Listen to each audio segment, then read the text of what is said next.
It's time for Twit This Week in Tech. Lauren Hockenson is here, Devindra Hardawar, and Sam Machkovech. We're going to talk about the big news from Twitter and Facebook and Apple. The results are in, what it means for those companies, and there's a new Nintendo on its way. Why it's not going to save the company. It's all coming up next on Twit. Netcasts you love. From people you trust. This is Twit. Bandwidth for This Week in Tech is provided by CacheFly at CacheFly.com. This is Twit This Week in Tech, episode 560, recorded Sunday, May 1st, 2016. Welcome to Post-Lemonade America. This Week in Tech is brought to you by Wealthfront. Wealthfront is a low-cost automated investment service and the most sophisticated way to invest your money. Whether you've got millions or you're just starting out, visit wealthfront.com/twit and sign up to get your free personalized investment portfolio. That's wealthfront.com/twit. And by FreshBooks, the super simple cloud accounting software.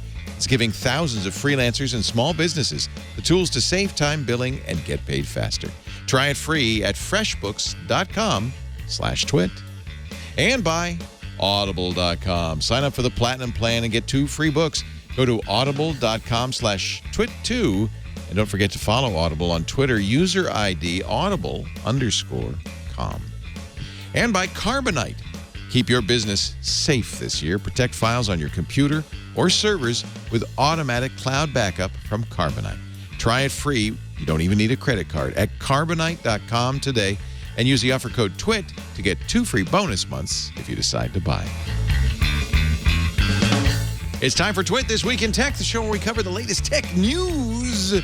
And we have a lovely panel joining us today. Welcoming back Lauren Hockenson. It's good to see you. Hi. She of the bow. Yes.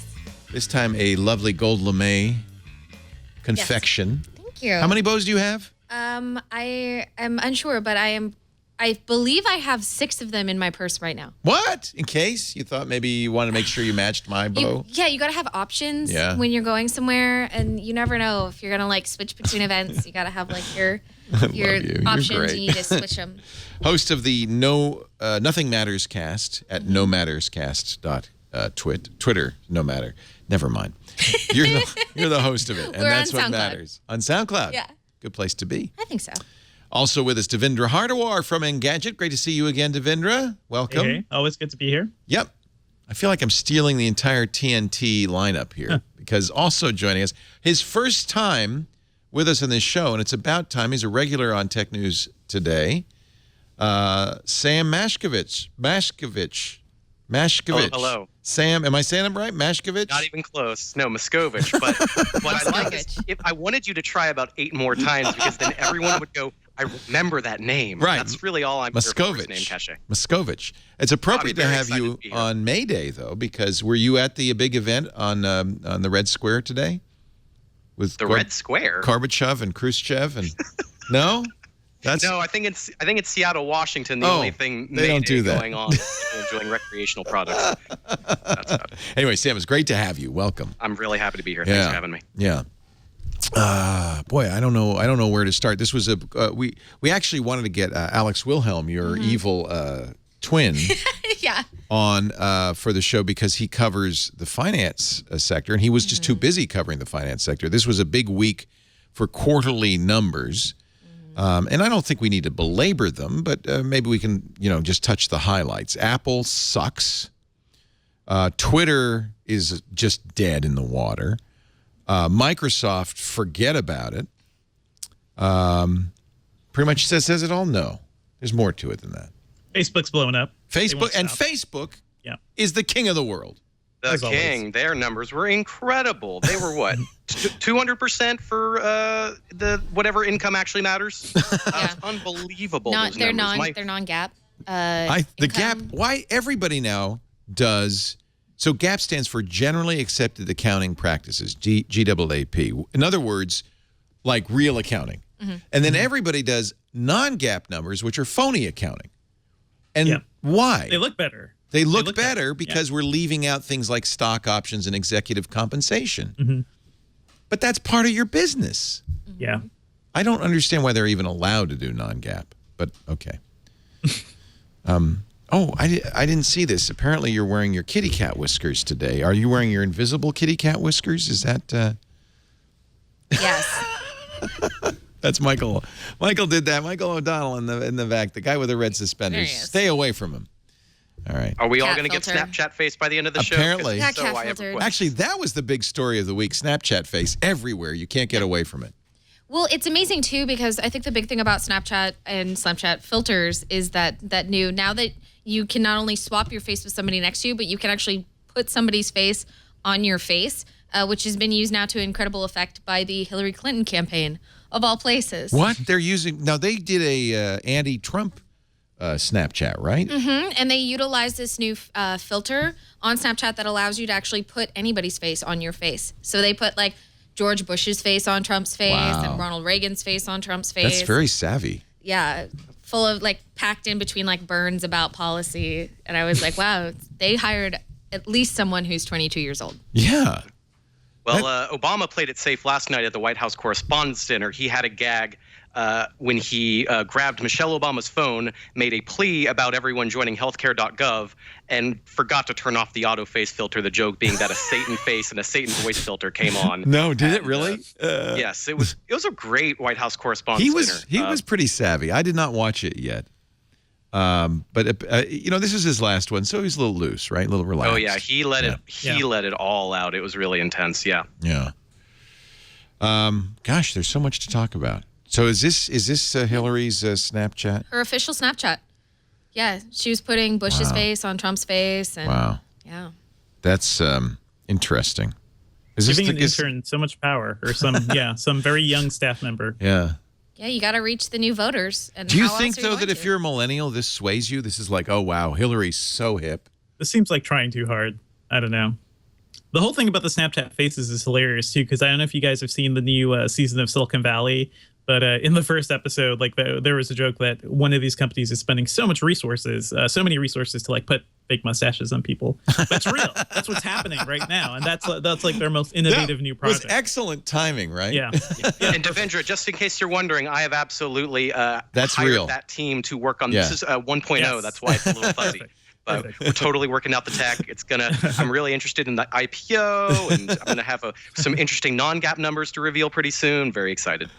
And then he turns to talk on his phone and it gets stuck to his ear. Don't turn too fast. Yeah. As Donald Trump gets closer to winning the GOP nomination, he's realizing something. This is in case you're not following Hillary's Snapchat, which I am, but the problem is unlike the kids today, don't do it often enough. Do you see? Are you not seeing my laptop? Is that? Oh, there we go. And he's realizing something. And then a hat that says "Make Trump Presidential." Wow, this is. If they showed this on a television ad, I think people would be actually upset a little bit, right? But you can get away with it on Snapchat. Yeah, well, I think that's really the point, is that they're trying to be cutting edge and hip with the kids. Again, the voting segment, the 18 to 22 voting segment, that's really just starting, might be their first election, or they might not have voted in the midterms or what have you. They identify with Snapchat because that's where they all are. Right. That's where the kids are. That's how you reach them. Yes. The kids are there, though, because old farts like me and Hillary are not there, or their parents, right? Well, it's just such a cheap thing to throw an intern at a new technology, give them some baseline rules, and hope they don't write the most offensive thing ever. I still think my favorite promotion from this election year was when Rand Paul was still in the race for about 15 minutes, and he had a webcam blocker that had his name on it that you could put on your laptop screen and hide your webcam at all times, making it. He was really riding the coattails of the Snowden-esque exposure stuff, and letting you as a citizen know that follow Rand Paul all the way to your digital security future. I'm not sure if that would have necessarily worked out the way that he had planned, but I did not invest in the $10 Rand Paul web blocker, not even for poops and giggles. That could have been a collector's item. I don't know. If FBI Director James Comey released a little piece of tape to put over your camera with his name on it, I would use that. He apparently does that. Yeah. He's It that might be good. see-through, It's though, in his worth case. really. It's an FBI-approved filter. Oh man, I don't know where to start. I feel like the financial news is the least interesting news, and yet it is kind of the big story. Apple stock tumbled quite a bit because Apple kind of did what they said they would do last quarter, which is not grow very much. The iPhone flat, the Mac flat, iPad continues to drop. Actually, the iPhone dropped quarter to quarter, didn't it? Mm-hmm. But somebody was telling me, I think, so it was my mom, who's in her 80s, said, oh, yeah, I don't want to buy any more Apple stock. They're going out of business. And I said, no, Mom, they made $10 billion in profit in 3 months. They made almost $3 billion, more than $3 billion, almost $1 billion a week. So they're not going out of business anytime soon. But you'd think it if you read the headlines like, oh, it's the end of the world. Sell your Apple stock. They're not growing as fast, but no one can continue to grow. Well, I mean, it's the whole quarterly growth obsession is going to be hard for Apple when they haven't done something really significant to get developing nations to really care, in markets where they're just being flooded with really good Android devices that are just cheap. You can get a flagship Android phone, really great screens, really great cameras, everything you might need in China and India for so much lower. That's going to just that's going to be the thing that blocks iPhone's development until I don't know if the 5 SE is going to be the thing that really kicks that into gear and says, okay, here's something affordable and flagship level from Apple. But between that and the lack of things that really target that everybody can afford it market in the way that the iPod did and the way that the iPhone originally did, the watch is not necessarily something that's driving that sort of, I'm a lower end consumer and I'm going to get on board with Apple. But Apple's never wanted that market. They've always wanted the high margin market. Well, I mean, the high margin is you get people in with the phone and you get them stuck in that ecosystem, but that's not necessarily a growth sector if you can't find other additional things. And right now, what is that for Apple beyond the car? And how long until we see something official from Apple beyond just poaching employees from Tesla and vice versa? It's, that's the question I think that's going to be asked by these quarterly growth obsessive stockholders. So I'm really curious what the next step is to placate that kind of crowd, because if they're starting to get sour, if people are making these big complaints and selling stock, even if that's sort of a stupid, short-sighted thing for a company that's making tons of money, that question is going to continue to be asked. Yeah, I think the combination of the stagnant, not necessarily even stagnant, just not a record quarter for Apple, in combination with what people perceive as not really any kind of innovation coming through on Apple's next product line. I agree. I don't necessarily think that Apple has either really thought about or has ever been very good at getting the lower end market. I mean, everybody remembers the 5C. They thought that was going to sell like crazy in China, and it turns out no. Everybody just wanted a rose gold iPhone in China because they're all about using the iPhone as a status symbol. I still think I'm pegging the fact that they are going to come out with a really, really great touchscreen laptop, and that's going to be their next sort of innovation, as it were, although, touchscreen laptops are already out on the market. It's the same kind of process. Apple sort of waits, does it the best, and then all of a sudden that's the status symbol that people are looking for. But I don't know if there's the iPad any... Pro, though? That feels like the iPad Pro, right? Their idea of what a touchscreen laptop would be like. I think the real takeaway, and I don't see a lot of coverage of this from their first quarter results, which they reported this week, services. So this is a graph of Apple's revenue from services. That's Apple Pay, Apple Care, Apple Music, iCloud. Massive jump to $6 billion in revenue, highest ever. In fact, they made more in services. Like 2/3 of their, came from services, not from hardware. And I think what you're actually seeing, and this is going to be an interesting transition for Apple to make, is they're changing. They even said this in the last quarter. We're changing from a hardware company to a services company. Mm-hmm. And now they're traditionally not very good at services, which may be a problem. But is that how they're responding to this issue of having saturated the world with that? Everybody who wants Apple hardware has bought it. Nobody's buying new Apple hardware. Well, that's all right. We'll make it up in services. they're not necessarily trumpeting that in a big way. I also wonder how much of that money is honestly from people who forgot to cancel their Apple Music trial.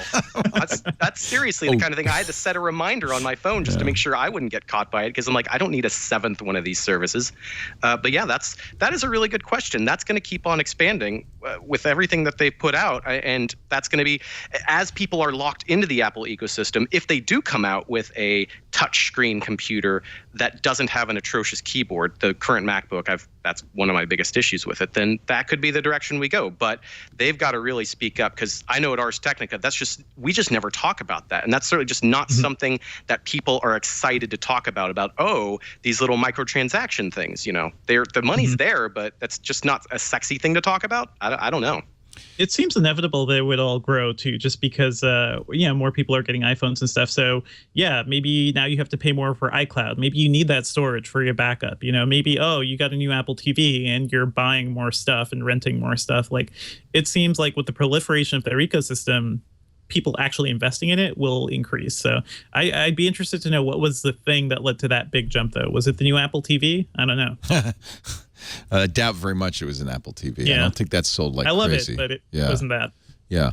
I really think that this shows that, the thinking, and we do a Mac podcast and we talk about this like on Mac Break, but I've been thinking about it since the last Mac Break, that Apple, the kind of conventional wisdom, which we talked about here and we certainly talked about on Mac Break, is that Apple needs to find the next iPhone, right? What is the next hardware breakthrough? Is it the Apple Car? They are spending money and building a VR division. They've hired some very good virtual reality people. Is it going to be VR? And I think maybe Apple's thinking to itself, well, this is where we double down on our success in hardware by, we've been building lock-in and an ecosystem for decades. Now we get to double down on it and make money on the ecosystem.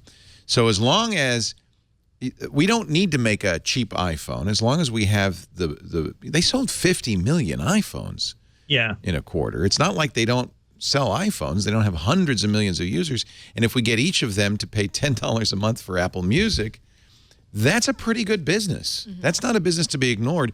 And that's almost an annuity on the continuing kind of stable success of a hardware business. What about that? What about recasting? Maybe the problem, Sam, is that Ars Technica still thinks Apple's a hardware company. Maybe your guys start to thinking about, maybe it's not just a hardware company anymore. Well, we're also thinking about the fact that Samsung has truly responded. They are, in terms of what they put out in terms of products and services, their TouchWiz isn't as bad. Their flagship phones are getting features knocked out that Apple is not responding to. So that's going to continue to dominate the headlines as companies like that. Heck, HTC has a good phone now. The 10 is coming out next month, and we were shocked. It was actually a few days before the hardware landed in Ron Amadeo's hands. He's our main Android guy. He had said, don't wait for the HTC One. And then he called me after 20 minutes with it and said, forget that. Don't buy the other one. It's just to say that the flagship competition is huge there. That means Apple does have to kind of look at some of its other product lines, some of its other. It has to find excitement. It has to bring that out. That's something that the other Steve has not really knocked out of the park in terms of evangelizing. He's not getting us excited about the fact that HealthKit is on all of our phones. He's not evangelizing in the same way. So it's all about the message that Apple chooses to put out. Ultimately, that's kind of how. An interesting thing happened to Android last year, which was the Qualcomm Snapdragon 810, which was an unfortunate chip. And I think the reason the S6 suffered and a lot of other phones in the U.S. based on this chip was a hot chip. HTC and Samsung both had to downclock it in order for it to be reliable in their phones. And a lot of people had a bad Android experience in 2015. I agree with you, by the way, Sam. I carry an S7. That's my go-to phone, and I really like it. The HTC 10 will also be using this new 820, which seems to have solved all the problems the 810 had. Yeah, it's a good, cool chip. It's more battery efficient. All of our battery tests have been pretty damn solid with it. You don't get that lag either. I mean, there was real lag in the 810. It was very disappointing.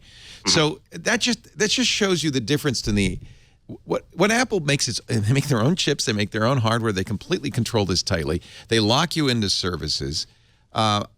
Even Tim Cook in the earnings call said this. He says, our team executed extremely well in the face of strong macroeconomic headwinds. See, he's blaming like exchange rates and things like that. We're very happy with the continued strong growth in revenue from services, thanks to the incredible strength of the Apple ecosystem and our growing base of over 1 billion active devices. I feel like Apple's saying we don't have to worry about the Qualcomm or Samsung, because we make it all and we own the ecosystem. And as long as we have 1 billion active devices and keep it at 1 billion active devices, we've got a way ahead that makes us a lot of money.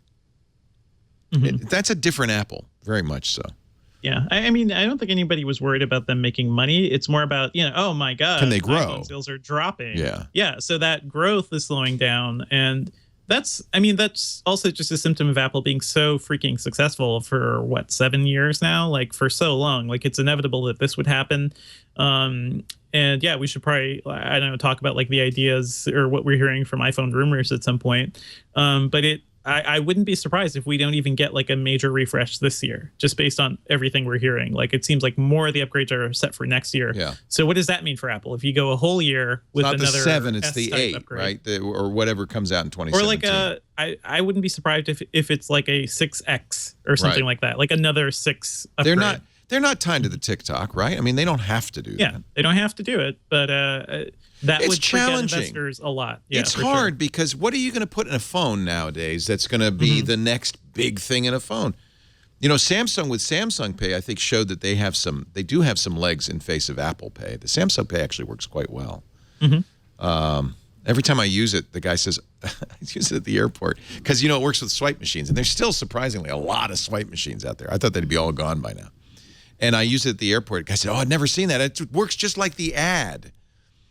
And that shows you something. That as Samsung's marketing is getting through, people are aware of Samsung. They're going to survive that 810 problem. That really was, I think, a big problem for all Android devices last year. Maybe Apple should be worried on hardware. I don't know. Maybe Android has Android achieved parity. I think in terms of devices, yeah. The fingerprint readers are as fast. Apple owned that for a while. Just as fast, yeah. Yep. The cameras are getting up there. Getting up there. I think the S7 is arguably better, much better. S7 is better, yeah. What we've seen from the 10, probably not so much. The HTC 10, the S7, not so much? Yeah. The S7 is pretty darn good. So, yeah, it's more like, I also think like on the whole, on the mobile market, there's just like not much that's exciting. Well, that's anymore, the other problem. Because it's evolutionary now. It's evolution. Grown so quickly. Yeah. And the problem go ahead. Go ahead. No, ladies first. Oh. Or second at least. Maybe third. But definitely it's time. Thank you. No, what I was going to say is the other thing is Samsung is burdened by still having some legacy products and still remaining unedited and unfocused. I mean, Samsung still has a TV business. Yeah. And they're still trying to sell TVs in 2016, which to me seems hilarious. I don't know very many people who are buying TVs, especially on a global scale at this point. They also still, I think, are relatively unedited in terms of their product line. I think that they try to do a lot at once. And I think also when Samsung tastes success, like something off of the 7, they're more likely to expand and do more things rather than edit down. And I think that Apple has been able to sort of curb that by not chasing after every single market as it develops. And Samsung did report their quarterly results, and they had very good quarterly results this week, right? Oh, I'm sure. Unlike Apple. And one of the things they own is the OLEDs. Yeah. So they had very good growth. That's why they're still doing TVs, right? Because they're doing all this great display work, and that'll transition to the phones eventually too. I mean, it's over, for big screens, but that tech helps the mobile screens. They don't want you to think it's over for big screens. Now they're pushing not only 4K but HDR. Is it over for big screens? Wait a minute, slow down. Whoa. It's over for big screens? I would say no. I would say that HDR, at the very least, has a much better showroom effect than 3D or 4K. That's the kind of thing where that's going to take some time as the content gets rolled out and people don't have that content lined up yet. But I also am not going to be the guy who goes, oh, this is going to be the thing that makes TVs big, because I was one of the 8 people who thought 3D TV was cool. So you were wrong. You were so wrong, That Sam. being said, HDR, it's catching in an interesting way. Whether there's going to be content and a real consumer drive for it is a whole nother thing. But I don't don't count it out just yet. No, I agree. The defender of HDR. But I agree. Interesting. It is very pretty. Devindra, do you say that because the young people watch on littler screens that they don't want to? I think that's probably that's probably what's happening too. Like most people are watching Snapchat content and YouTube content on their phones or their tablets or something. That big screen experience just isn't an imperative for so many people. No, I noticed that in our house. The 13-year-old rarely will sit down in front of the TV as we adults will. He's got his own screens, and that's what he watches. For the old fogies. It's the old fogies who sit in a living room in a sofa looking at a television set. Yeah. Well, You're an old fogey, Sam? You look like an old fogey. I'm watching you on my 50-inch TV right now. Do we look good? Do we look? You look great. You look fantastic. Very not pixelated at all. High def. Normally, I would speak as an expert for the teens, but this week I actually aged up into a new demographic bracket. Did you buy a TV? No, I already have it. I already have a TV because I'm still kind of. Wait a minute. Are you 25? I'm 26 now. Oh my God! I can't believe that. It's so young. You're no longer a millennial. You're now a willennial. Is that how that works? I've lost What's track. a millennial? Yeah. Oh, that was Will just 2K happened. A really bad Will Smith album that I like to reference whenever possible. I'm sorry for that. Really? There's a Will Smith album called Willennial? Well, called Willennium. He was trying to make it clear that the next 1,000 years were going to be all about Will Smith. He's actually might right. have been a Scientology thing. That's a whole other tangent. Sorry about that. The 1,000-year wickety-wah. I'm excited. Yeah, but I do think though that you're right. Like a lot of young people see TVs as something that's like a nice to have item, but at the end of the day, they're going to spend thousands on their laptop or their mobile phone or their peripherals. The question is whether that will change when you get out of the little apartment, when you get in a bigger place and you have a living room and you kind of have a family and you gather together, or is that old hat behavior? And that's what I don't really know. The one thing I would say is that console sales are really high. The Xbox One and the PlayStation 4, it's interesting that their lifespan right now is way past what the Xbox 360 Yeah, but really high for these is what, a couple of 100 million total, right? It's just there is an interest from because it's younger people who are buying consoles. It's not necessarily 55-year-olds. So there's still an interest in sitting down at a TV. I do think obviously phones and laptops are bigger, but I just want to make sure. I don't know why I'm defending television. I feel very strange. I'll do that with you. You and me, the old, because you're over 50 now, and I think that's what happens. You watch a lot more TV. Absolutely. No, I'm just teasing. No. Just not moving. It's great. Feels great. If I had my way, everybody would look closer at projectors or something. But well. I think it's very interesting because you're right that the big screen market seems to be tanking. Sony, that's killing their profits. I think they're going to get out of that business like this year. Sony had a bunch of problems, but Vizio, I haven't seen their numbers or anything, but the TVs they're making are pretty incredible. They came out with a very aggressively priced P series that everybody's, and this is, by the way, an HDR TV, just like Sam was talking about. Full backlit, UHD full premium backlit array too, which is really nice, not just around the edge. And relatively inexpensive, right? Starts at $1,000 for the 50-inch model. That's pretty good. This was kind of a shock when they announced this a couple of weeks ago because, in fact, I know Josh, one of our editors, was really upset because he had bought the day before a Samsung TV. Ouch! And these new P series are really light years better for less money. They look amazing. I saw one. Have you seen them? A blacked out room, no lights on in the room, and it was playing something from Man of Steel, and the black levels are just so insane, and the light, the brightness they can get in certain instances too, just looks so much better. I have a plasma right now, and that was kind of the thing you want to get for good black levels, but it seems like Vizio has pretty much made it there. The only problem with these TVs is that there's no TV tuner, which is a weird choice. They say, when we asked to clarify about that, they're like, well, we don't really call them TVs. They're monitors. They're calling them monitors. I want a monitor. Thank you. This stupid smart TV thing, like Samsung's so-called. I'm watching a TV show on my Samsung, and I got a pop-up saying, oh, by the way, we're going to discontinue Skype in a couple of months. Just want to let you know. And I have to click OK to get it off my screen. I don't want a smart TV. That's a half smart TV. That's worse than the dumb TV. It's still smart in some ways because it's all about Google Cast and everything, but still, these TVs come with a tablet that is now your 6-inch phablet remote. That's wild. So you're saying that they don't have any, like, you can't watch Netflix on the TV. You have to use a Chromecast. It's all with the app. I mean, because the app is right there on the phone, so they've sort of like they've taken out all the smart apps from the TV and just put them right there on the phone. Any mobile device would work on it too, which is pretty cool. The thing I was talking about though was the TV tuner. Like, there's no more over-the-air antenna for this. So well, that's you have inevitable, to have a cable box or something. Yeah, I'm not. I guess it was a nice thing to have, especially now that anybody can buy a $20 antenna and get really great looking HD stuff from over the air. It's the best HD out there. Is the best deal anyway. Least compressed. Yeah, it's the least compressed. It's the only way I watch The Bachelorette. That's how I get it. I get that pure over the air signal when I look at the rose ceremony. Otherwise, I am out. There you go. Okay. All right, let's take a break on that note. I have nothing to say. Is the rose really red? It's really, the red is beautiful. We'll find out after the break whether Leo gets the rose. Stay tuned. And there are $8,000 LG OLEDs, which probably have, at least on paper, a better screen. But who's going to spend that much money on a TV? No, I haven't bought it yet. I do have an OLED. I like my OLED a lot. Oh, nice. I think like plasma was definitely better than LCD, but it died because people aren't going to buy it. It's too expensive. It was expensive to make, and and LCD just got cheaper and cheaper. OLED's great. It's just so expensive. Are these Vizios are LCD, right? You said full backlit. Those are LCD. Yeah. Is it some special kind of magic LCD? It's not like Samsung's thing. They're using those, forget the name of those. Quantum dots. Quantum dots, yeah. That's like a special layer on top of the display. There's no quantum dots? Oh, screw that. I'm not buying it. Well, what's interesting is that Samsung's new TVs are pretty much all edge lit. So that's technically not as good, not as good backlighting. The black levels, I haven't compared them, but the fact that Vizio is able to get a full array out there for so cheap, that's pretty surprising.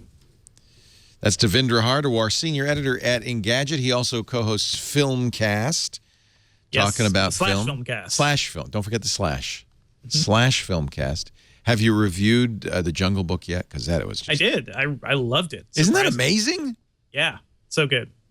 I was actually surprised. I went into it misremembering who made it. I thought there was the Andy Serkis version, which isn't coming out until 2018. There's going to be another. Wait a minute. There's going to be another Jungle Book with Andy Serkis? There's going to be another one. Lord knows. If you like the movie's so nice, you watched it twice. Is Disney making the second one? No, that's Warner Brothers. Warner Brothers has. I don't know. It's just the fact that Warner Brothers jumped on it and Disney said, "Oh well, we got to get on the Jungle Book train." But that's what happened. And Jon Favreau It was the FX team behind the Pirates of the Caribbean movies, and they'd never done anything with this kind of specific animal tech and all CGI generated animals that PETA actually gave an award to because of the fact that there were no animals even close to being harmed. No bits were harmed in this movie. No bits were harmed. The human, however, really suffered. He had to go through mud, and it was just terrible. Yeah. Actually, they were brilliant because they eliminated the uncanny valley problem. The only thing that we have a problem with is human animation. So they made the human real and everything else in the movie. I mean, practically everything else in the movie. Even the environments, Yeah. There's a good YouTube video. I showed this a couple of weeks ago on the stream, where you can see the green screen and how much of Mowgli's they make a little muddy valley with green screen everywhere, and he has to slog through the mud. And just because you can't get you can't do computer simulated mud, this doesn't really work. I guess I don't know. But most of it was CGI and really so well done. The thing I really loved, and I just was using the Gear VR, there's a trail, or you can see it on YouTube too if you have cardboard. You can be in King Louis's, palace where Mowgli would be and look around while Christopher Walken's talking to you. And it's a really amazing experience, a really good example of where immersive filmmaking might have somewhere to go. I guess when you're making a CGI movie, you get the 3D thing for free, right? Because you're making a model. So you can look around. Yeah, so you can see how little real stuff. They shot the whole thing in L.A. And by the way, that puppet is really, really realistic. No, that's what he's talking to a puppet instead of an actual bear. That looks like there was that terrible show on the WB that was a really bad ripoff of Married with Children, and it had a dust bunny that was voiced by Bobcat Goldthwait. That's what that thing looks like. Also, I just noticed the little sock creatures. Yeah, there's sock creatures behind him. Well, Jeez, Mowgli's like 7 years old. They had to give him something to look at. I guess. It's a good movie. I'm glad you reviewed it. I was making a joke. I thought, oh, they wouldn't talk about that on Slash. Oh no, yeah. It's Disney's in the process of turning all their major, animated movies into live action. So that's very this was interesting. a cool one to check out. What other ones are they going to do? I mean, they did Cinderella. Peter Pan is coming. Like there's a whole bunch. Yeah. Cinderella, I heard, wasn't bad. I haven't seen that one, but this one, just because it's Jon Favreau, and the CG is just insane. Stunning. Just so good. You think it's real. You think you're in the jungle. Mm-hmm. And best use of 3D, I think, since Avatar. Like, just fantastic 3D. So I saw it in the 3D, and it didn't seem like there was much. I had an issue with the 3D screening I saw. I didn't see much 3D 3D. screening I saw, everything kind of like paper cutouts. Yeah. It was all this weird flat sort of thing. I was sort of surprised. That sounds like a projector issue. I blame fake IMAX. The screen only has to be like a few inches bigger, and then all of a sudden they call it IMAX. Yeah, fake IMAX is not good. Sam Machkovech. Is that right? Machkovech. Say it 8 times. Sam Machkovech is here. He's with Ars Technica. I'm so sorry. It's because I look at the spelling. No, you just have to feel the name. You close your eyes and you hum a little tune to yourself, and then Machkovech will come out of your mouth. I swear. Machkovech. I used to have an attorney named Machkovech, but he didn't spell it the same way. He was a tax attorney. He does ads in San Francisco. You probably heard him. I'm Stephen Machkovech. If you're going to jail, I can help. Haven't filed taxes in years? I can help. Have you heard those ads? No? No. You don't listen enough radio. That's Lauren Hockenson, a young person. now in a new demographic era. I know. It was really sad. I had to check a box on the census and shed a tear. You don't let know it fly sad. Away. Wait till you're no longer in the 25 to 54. Then you'll be sad.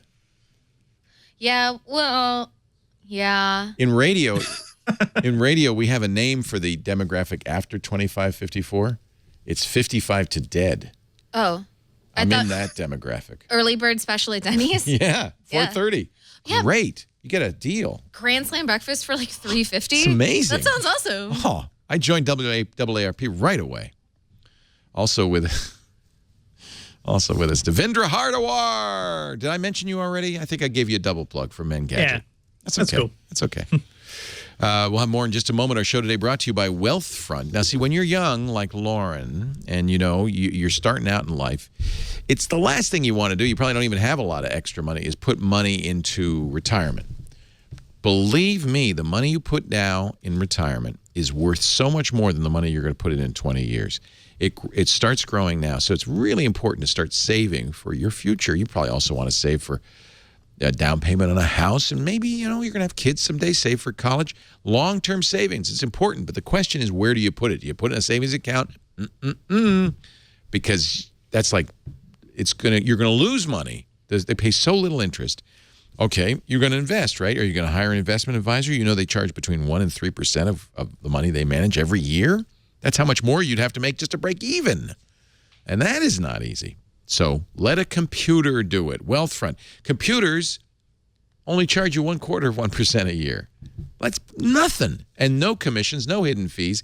And by the way, they do a better job because unlike an advisor who might check your account every few months, Wealthfront is checking your account every minute, constantly monitoring it, rebalancing. They do something called tax loss harvesting. The idea is to maximize your return and minimize your tax. That's based on modern portfolio theory. And what they do, with just a few questions, they adjust their investments according to your personal risk tolerance. They keep you diversified. They keep you tax efficient. And you know exactly what they're doing because you can view and track all your accounts in one place. In fact, you can even put your non-Wealthfront bank and brokerage accounts into the interface so you'll see everything, how all your money's doing. Now, I want you to go to wealthfront.com and read about it. Actually, go to wealthfront.com/twit so they know where you heard about it. Obviously, you're not going to invest until you read about it. Find out how it all works. You should also take advantage of the couple of free things they'll give you. You can answer the few questions about risk tolerance and time frame, and they'll generate a portfolio. That's free. You can see what they would invest in for you. They'll also look at your existing portfolio if you want And you'll find out where you're wasting money on additional fees and services, and whether it's fully diversified, how its risk level is, and all of that stuff. This works so well. Wealthfront has been growing like crazy. They now manage almost $3 billion in client assets. And it's because they've got the best software, the best people, and it's very affordable. Less than 0.25%. Tell you what, I got a better deal. You can start with as little as $500, and the first $15,000 you put in will be free of charge forever. That's 0% a year. Wealthfront.com/twit. Great returns, low cost. They're doing it right. And it's time. Whether you're investing for your first year in the marketplace or your last, this is the time to do it. Wealthfront.com/twit. So we recalled Sam. I think his picture was deteriorating. It's better now. Sam Machkovech is here. There's no it's in Machkovech. You're getting there. I believe in you. That's Lauren Hockenson. Good to have you from the Nothing Matters cast, which sounds kind of nihilistic, actually, but it's not. You're very upbeat and positive about the world. Yeah, like I said before we started taping, just like Seinfeld is a show about nothing, I believe that Twitter is a social media network about nothing. So this is a show about Twitter. Yes.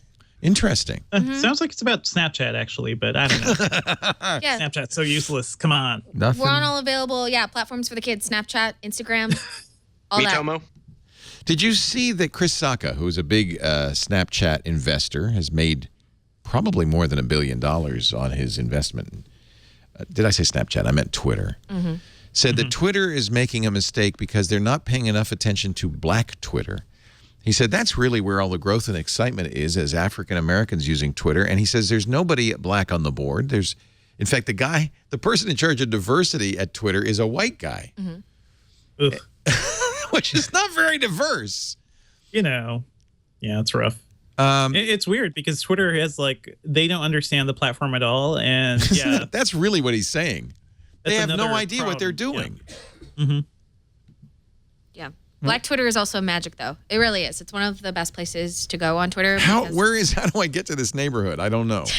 It's one of those things where you just know how to get there. It's I don't know. You just have to know. Huh? Yeah, you draw the portal into the wall with the chalk and you sprinkle the dust onto the wall. Sacca says Twitter is Black Twitter. That's where the hashtags happen, where the excitement is. Yeah.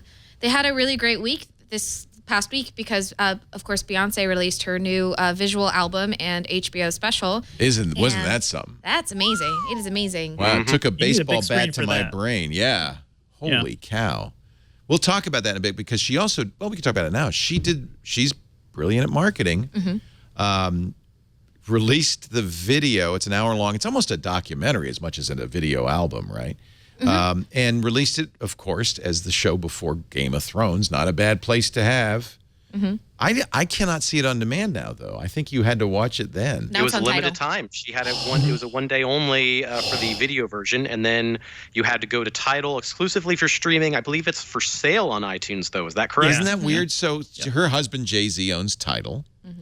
And Tidal is another one of those streaming services. There's not a lot to distinguish it except for their exclusives. And because it's owned by somebody in the music business, they seem to do pretty well. And also that their app is garbage. Is it that bad?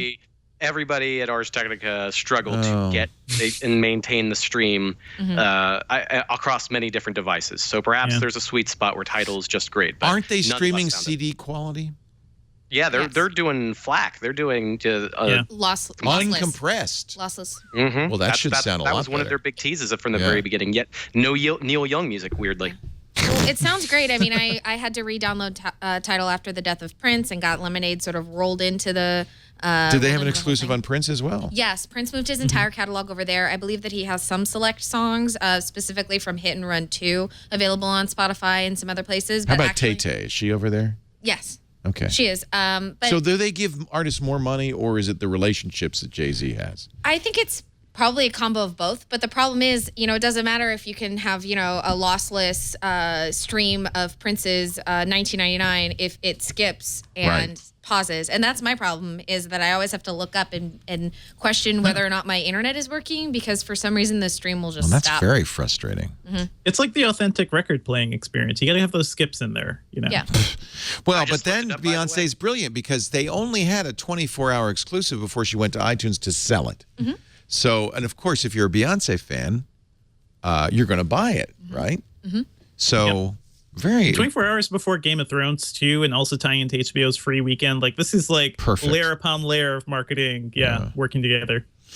The sad thing is that only somebody with her clout in the industry could do this, and so it doesn't benefit up and coming artists. It shows maybe a path for once you've made it, but it doesn't really show the future of the music industry. It just shows. I disagree. I think the idea of a video album is a very attainable thing. It doesn't cost a lot to get.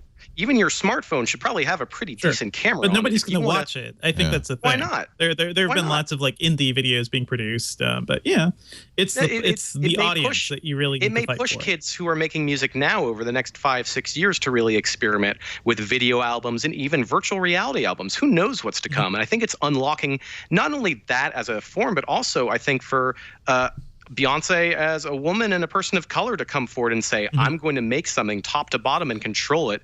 And I think that really matters. I think that makes an impression on between that and the access to cheap technology to make that and record that sort of stuff.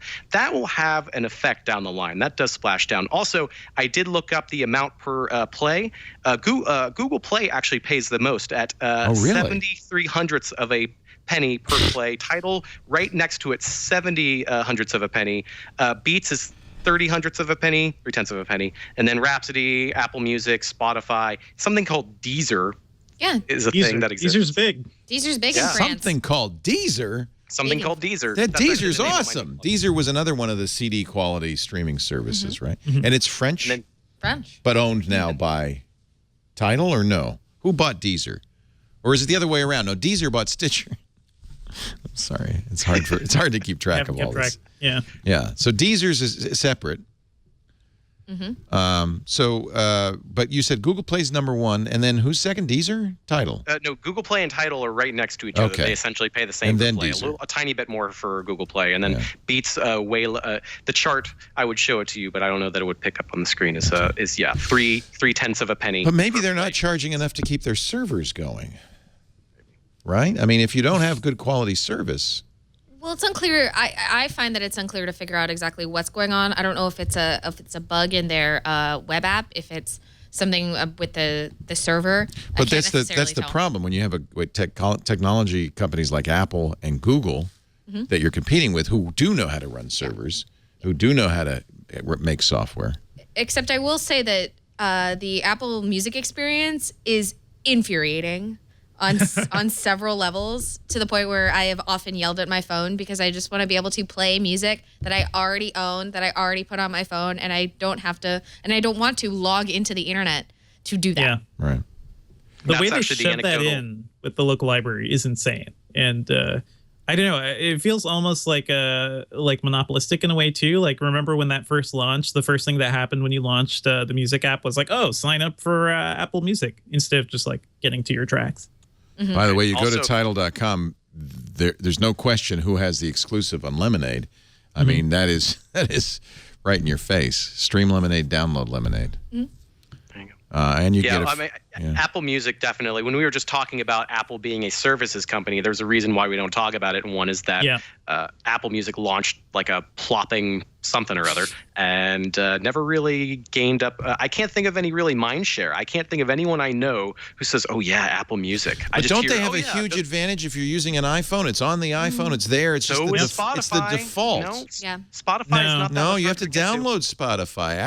iPhone comes with Apple Music. You have to take an effort to get Spotify. It's like the old Internet Explorer thing, right? Like, they have such a huge advantage because it's there. Don't downplay, the tyranny of the default.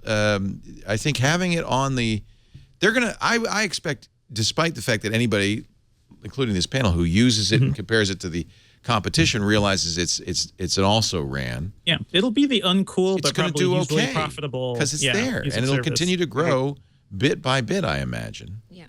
Well, so it's interesting because Apple Music has, I think, two things in terms of mindshare. One of them is Beats One. If you're a hip, cool kid who loves all the hot British clubhouse beats, they're there for you. But the second one actually is the other album that dropped with, unfortunately, I think a little bit less fanfare because Lemonade is Drake's Views from the Six, which they have an exclusive on. And Beats One has an exclusive on Drake. Apple Music. Apple Music has an exclusive on Drake's Views from the Six, and that has done actually incredibly well. And it had really great, I believe, very strong digital download sales. And he's not on Spotify. No. I think it's going to be the battle of the exclusives. It was, remember in console gaming, it was kind of the battle of the exclusive games.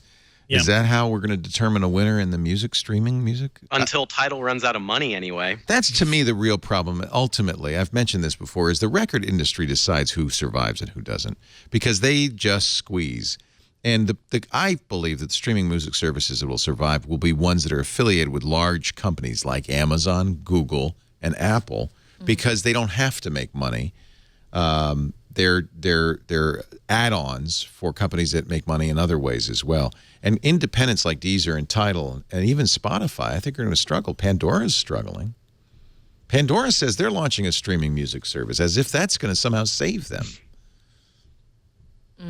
Yeah, that was the iHeart. No, sorry. Well, iHeart's another one, right? Yeah. And iHeart will succeed because they're tied to radio. Yeah.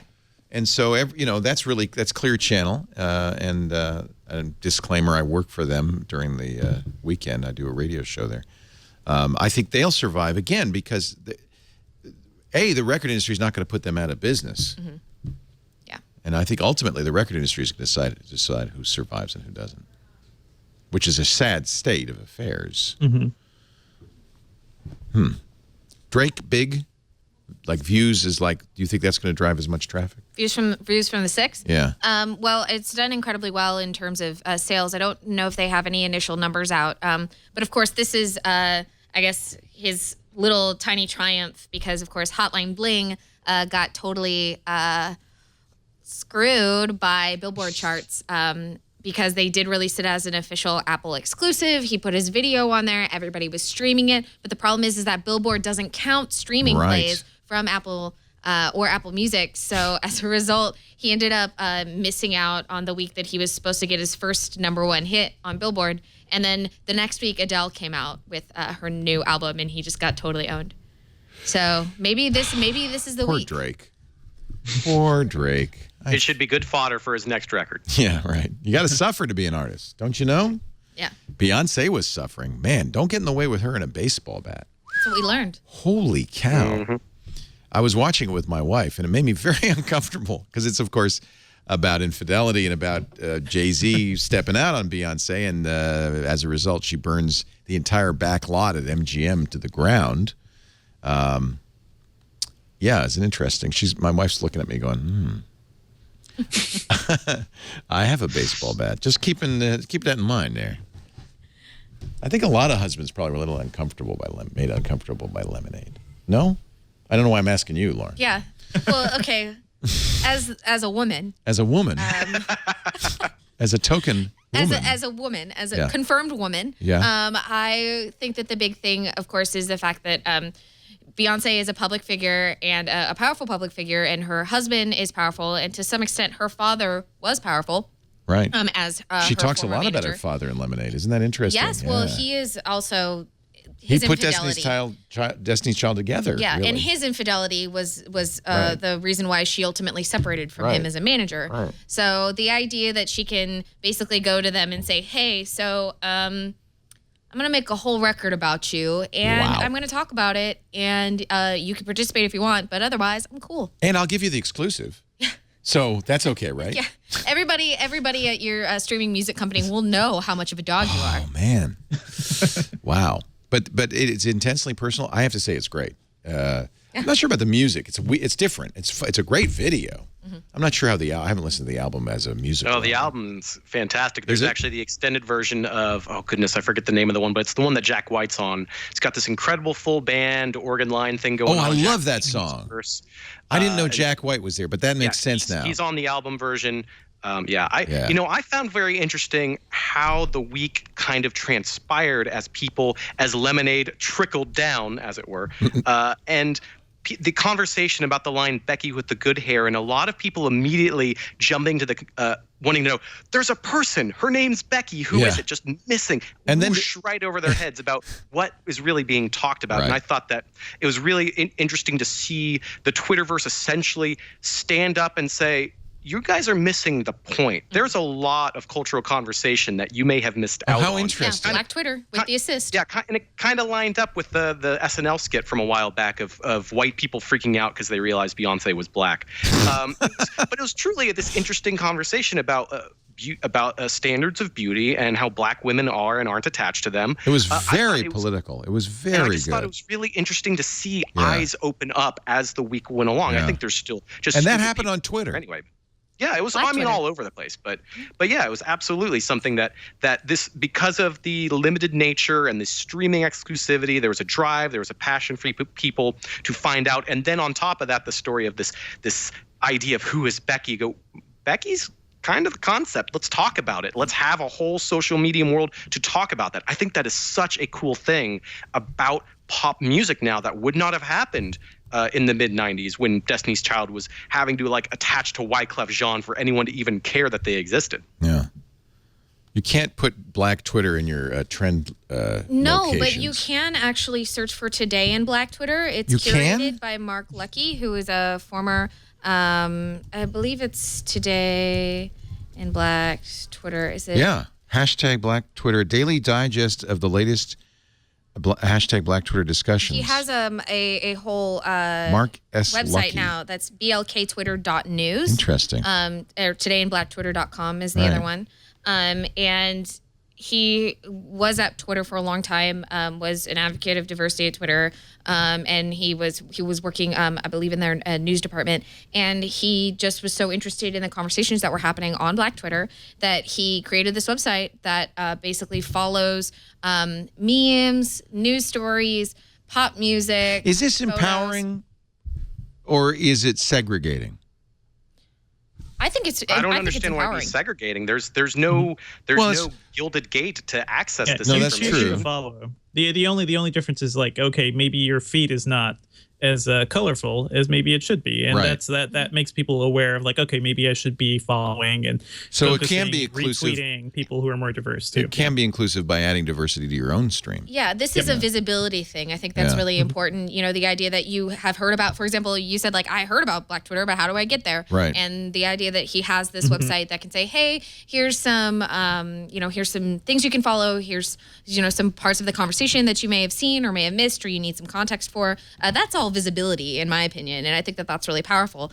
Because people are having conversations on Twitter about everything every day. If you had, somebody that was like, oh, I have, today in dachshundtwitter.com and it's just, pictures of dachshunds, you would be I need this in my life. I could really use some diversity in my Twitter feed, actually. I think you're really right. It's much more interesting. There you go. Yeah. That's the awareness too. When you hear about this stuff, maybe there are people working probably in your local industry too who you should be following and paying attention to. So in a way, this has some potentially some really valuable, because it can really increase your sphere, your awareness. And, for sure. Yeah, I think that's really interesting, and maybe that's one of the real values of Twitter. It is to be used that way as opposed to a filter bubble. I always feel like Twitter, I imagine, remember in The Matrix, right, where they see the lines of code falling. It's okay, I know exactly what's going on in the world now. And Twitter, from its inception, was always that. And it's shocking that we're so long now in Twitter's lifetime, and the company just doesn't know, they have no idea. Take advantage of that. Or maybe they do, and they just don't know how to capitalize on it. Maybe, but at the same time, they've done so much to effectively harm that usefulness for Twitter too, the refresh limitations and the way they've handled third-party apps. It's astounding. I don't know if it's going to be any different under new CEO, old CEO. And it kind of lends itself to. I mean, Facebook can't do that because Facebook, you follow your friends, you follow celebrities, but you wouldn't say, "Oh, I would like to get more diversity in my Facebook stream," and then God, no, that's the exact opposite of the Facebook philosophy. Facebook wants very much for your newsfeed to reflect your values and to amplify. Because they learn more about you and monetize you for that. Yeah. And sure enough, they are, as we said at the top of the show, they are killing it money-wise. So clearly, it's making them money to keep our worldview nice and bubbled. Yeah. Well, that's very interesting. So Twitter is the anti-bubble. Yep. And Facebook is potentially, and Twitter, because Twitter does not monetize you based on your followers and following, or does it? Well, I think the more you use it, the more you use it, the more ads you see. Right. And also, I mean, we're saying this as Twitter as it is now, but as we've seen, a lot of the trends of what Twitter is moving towards in terms of its features are kind of slowly stripping this away. You know, us like begrudging like media people who are all, you know, sitting around and worried about what's going to happen once we get an algorithmic feed. But that's really, you know, where it's moving towards. And that's that whole philosophical conversation about, is this good for Twitter?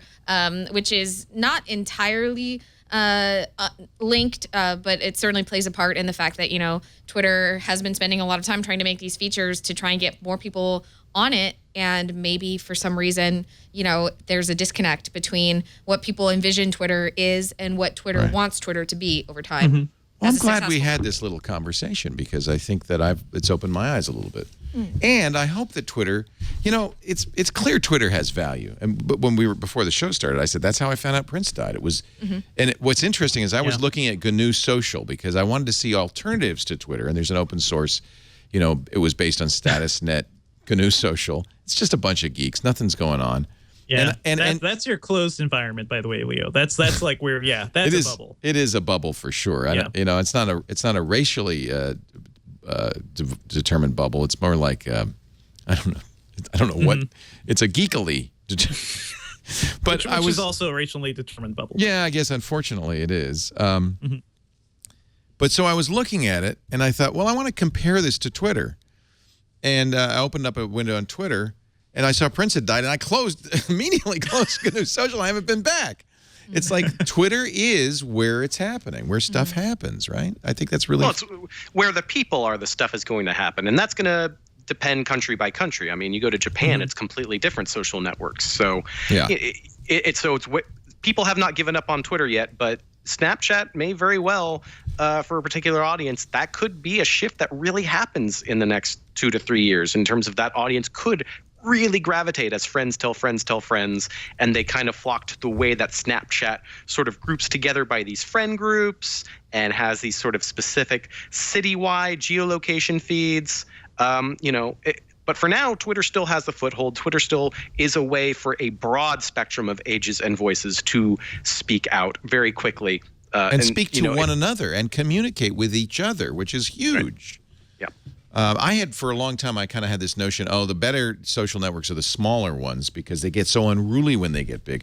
But I have to really rethink that. I think that the real value of Twitter is how unruly it is and how out of control it is and how unfiltered it is. And it would be a shame if they started filtering it. That would be a mistake, the curated feed or the generated feed. Are they doing that now? No, not yet. No, they're bringing back older, like they're doing the tweets you've missed. What you missed, which is fine with me, because that's people I followed. It's not bringing in new voices. It's the people I followed. So it's just stuff I might have missed. Very interesting. Let's take a break. Lots more to talk about. Devindra Hardawar is here from Engadget. Lauren Hockenson. Last time you were here, you were with some other company. I was with the Next Web. That's it, the Next Web. You've parted company with that. Yeah. No longer with that. Do you want to keep doing that kind of thing? Are you looking for work? Should we help put out a little ad here? Oh, thank you. I'm very flattered, but I got something in the works, so. Oh, you don't need a job, eh? I'm good. This is good. I'm good. This is post-Lemonade America that we're living in right now. I know. A woman can do whatever she wants. A woman can do. They keep saying that. Someday it'll be true. A woman can do anything she wants. Dang right. Dang right. Keep the baseball bats away from her, will you? Also here, Sam Machkovech. Can someone please supercut every time Leo says my name? That would really make my day. Machkovech. Oh, I'm delighted. I'm sorry, Sam. I love you, though. I love you with Ars Technica. What's your beat at Ars Technica? They call me a culture reporter, Nice. which means I write about yogurt. No, I when art and technology collide, so video games, VR, gadgets, art exhibits with weird stuff. Nice. That's movies, a good beat. TV shows. That's an awesome beat. Yeah, I'm going to go see Captain America on Monday, so I'm pretty stoked. What about that Chobani, huh? Bonnie? Chobani.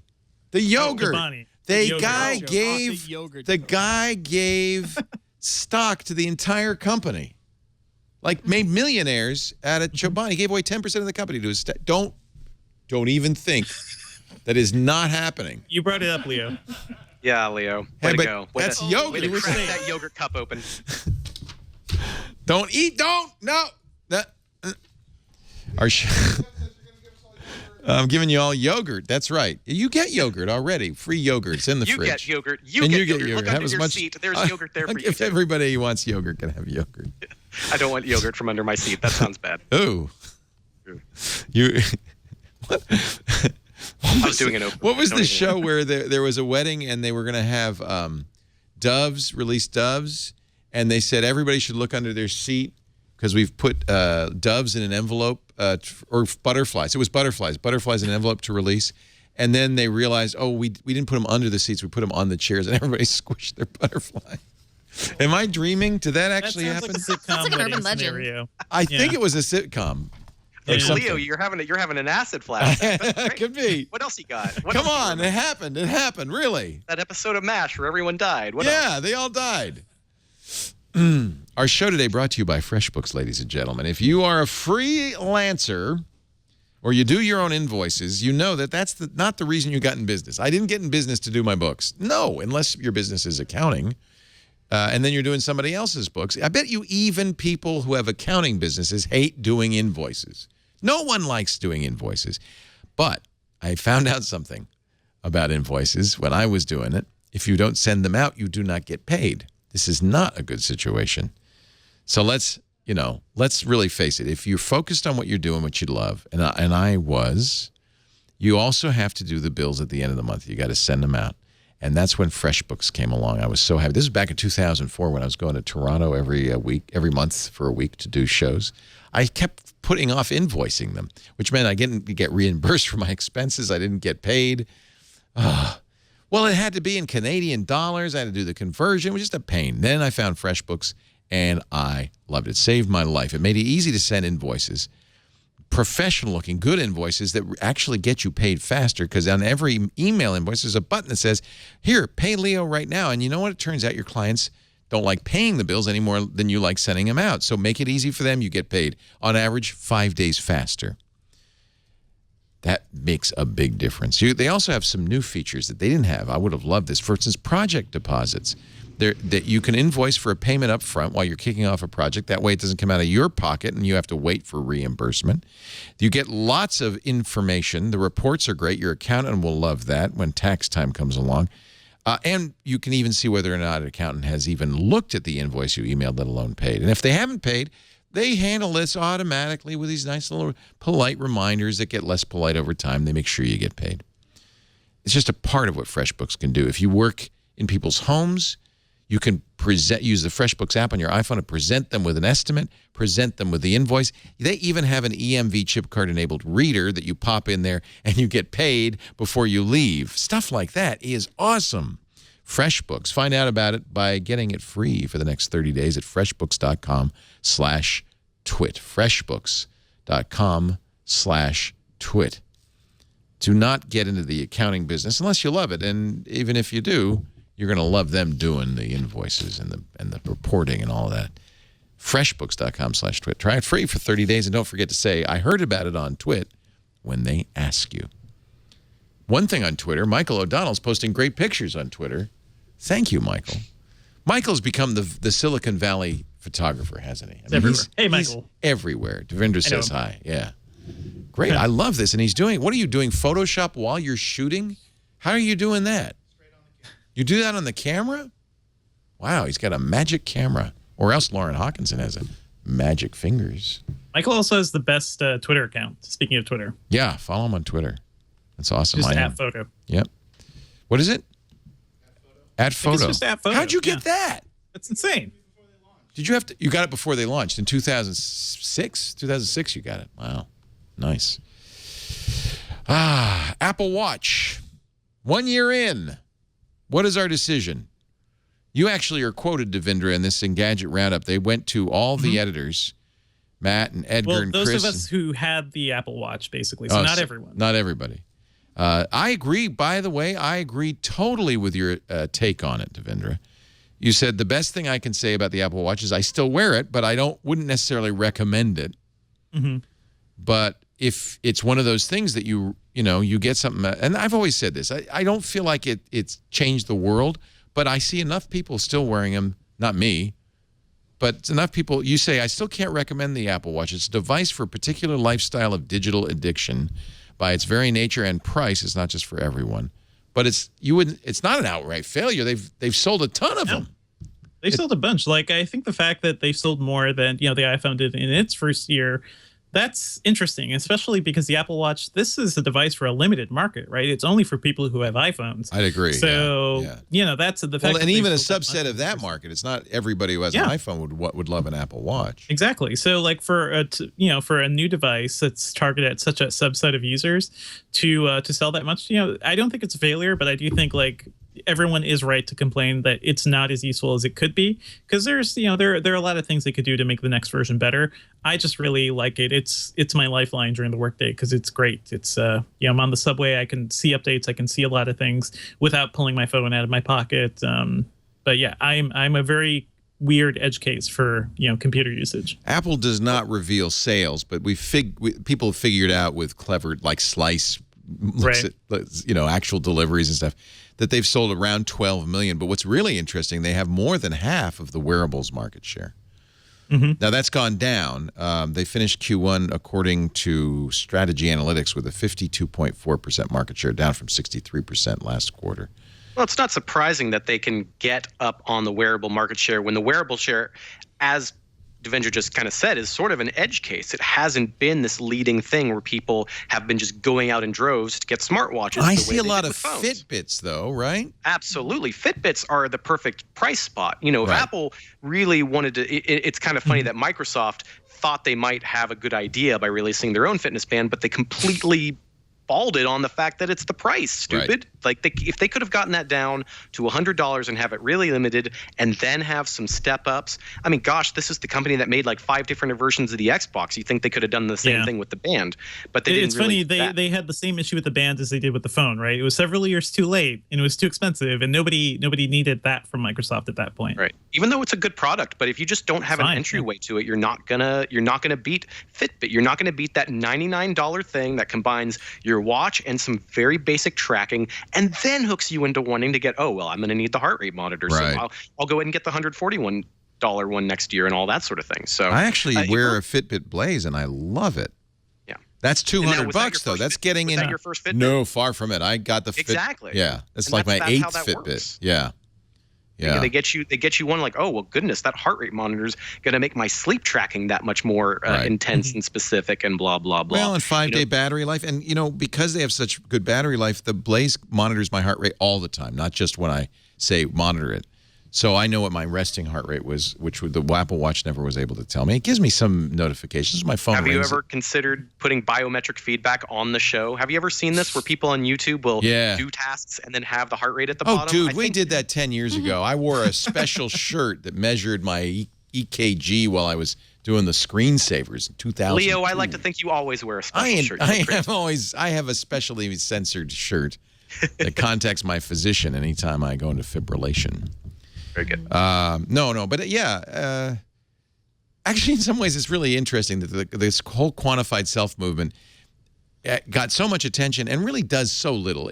They're really at best, a pedometer plus heart rate monitor, which we've had for decades. And the heart rate monitor isn't even super necessary, right? A lot of people just want the step counting, and that's pretty much it. It may be some sleep tracking. Right. For a $5 device you put on your belt buckle, you can have the step tracking. I don't know what it is about this category. It's maybe VR is going to be kind of like this too, which it had immense promise and everybody got excited about it, but it just doesn't make any progress.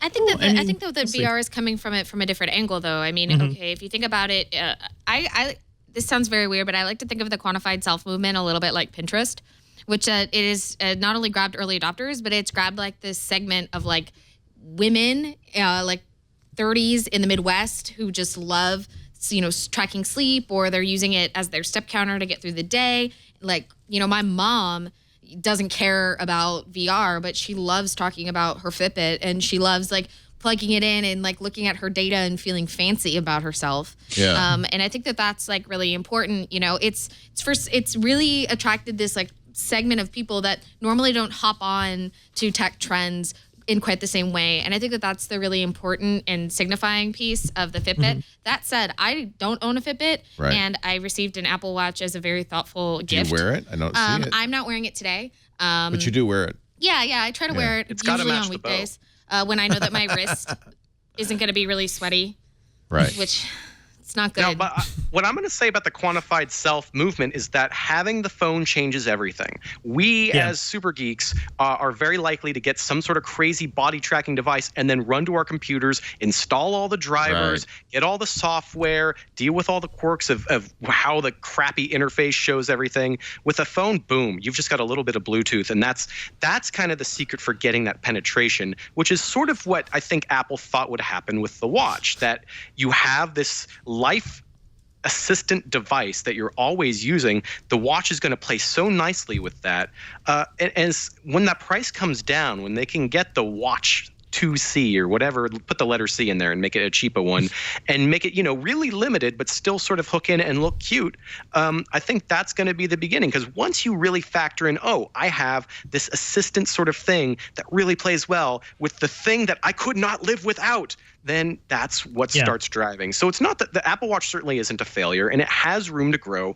And I think Apple was in a really interesting position when they launched it, which is that, hey, remember our first iPod? Got way better. Hey, remember our first iPhone? Got way better. And that meant that people who bought into it weren't going to go, oh gosh, I need to wait. They go, you know what? I'm ready. I'm ready for that first Apple thing. It's not going to be garbage. The next one will be better. And that's, Ars Technica had its own wish list. We want some speed. We want some better wireless connectivity to like 5G networks. There's a wish list there, but it's still, the promise is there. The look is pretty good. The size is not too huge. Just getting that price down and sweeten those features up. And that next edition may really turn things around, at the very least, as a cool looking Fitbit-like thing that's cheap, if not, an utter Apple-like status symbol. It remains to be seen. How badly is it hurt by the fact that you have to have an iPhone? Does that help or hurt? It's limited. I think that hurts.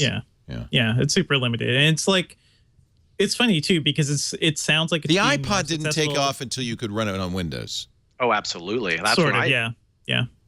But Mac users were a huge minority back then too. Like it was a very different computing environment, back in those days. So Apple's still not dominant in. I guess the phone. Yeah, but iOS is way better than OS. Yeah.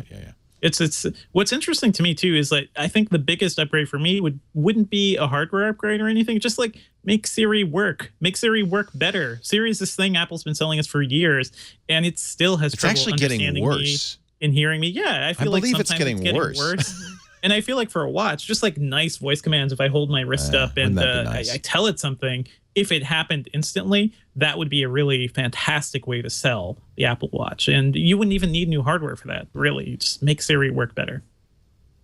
I think Apple's challenged by it kind of painted itself into a corner by saying we're going to have a closed ecosystem, and we're going to respect your privacy. We're not going to collect data. And by doing all this, they've really limited their ability to make that watch be everything it could be. A Siri would be better if they would collect more data about you. The watch would be better if it worked with more things.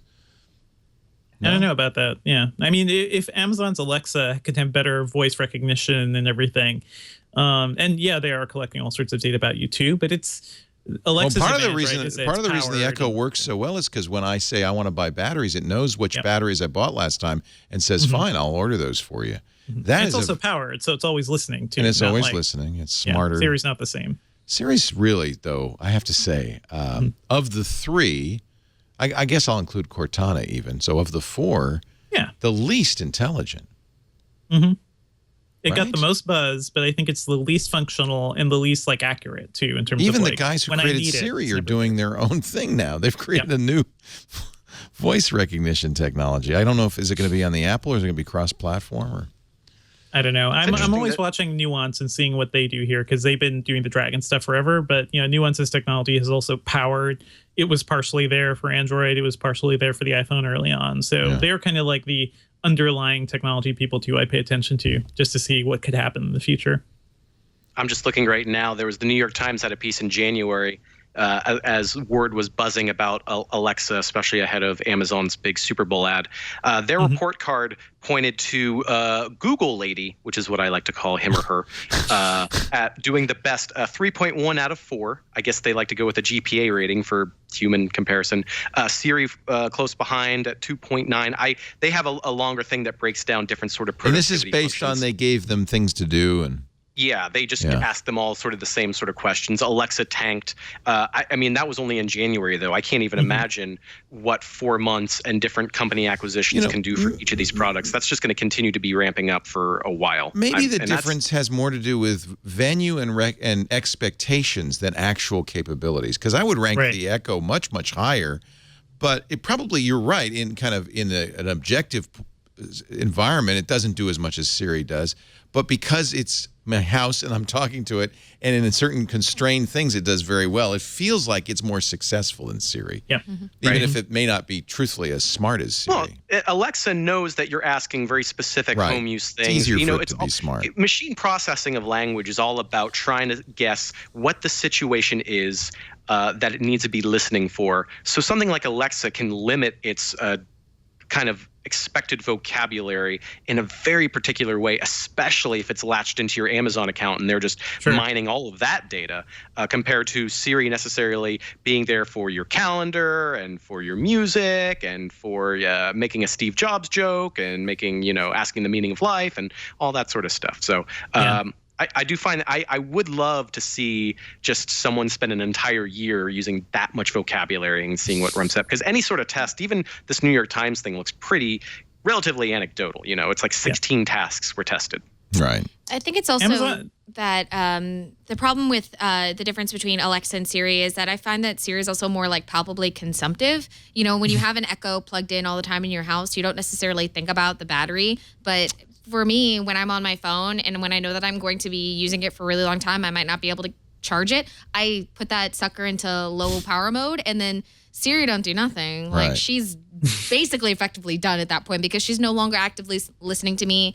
I would have to, think to ask her a question. There's nothing there that might possibly be worth using from a hands-free perspective because I'm so concerned that not specifically Siri, but the other things that are tied to that high power or the screen refresh, whatever you want to call it, the active background refresh, that whole kit and caboodle that gets basically cut off during low power mode. I don't want that on my phone all the time. And so as a result, I think that I purposefully handicap my own AI capabilities, whereas I believe if I had an Echo, I wouldn't think about it that way at all.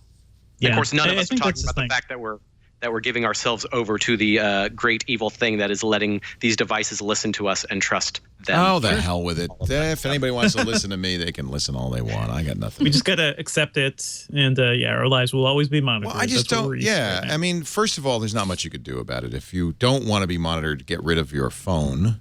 First and foremost. I mean, it is worth bringing up these issues. I really love the EFF and everything they talk about when it comes to consumer rights. Because when these things happen, if we just sit by and accept everything that gets shoved at us, I feel like the world would be a worse place. So it's worth paying attention and pay attention. Back sometimes. I agree. Yeah. But what I worry about is if you get overzealous about this, that we're going to lose a lot of really cool technology. Oh, definitely. Like stuff that.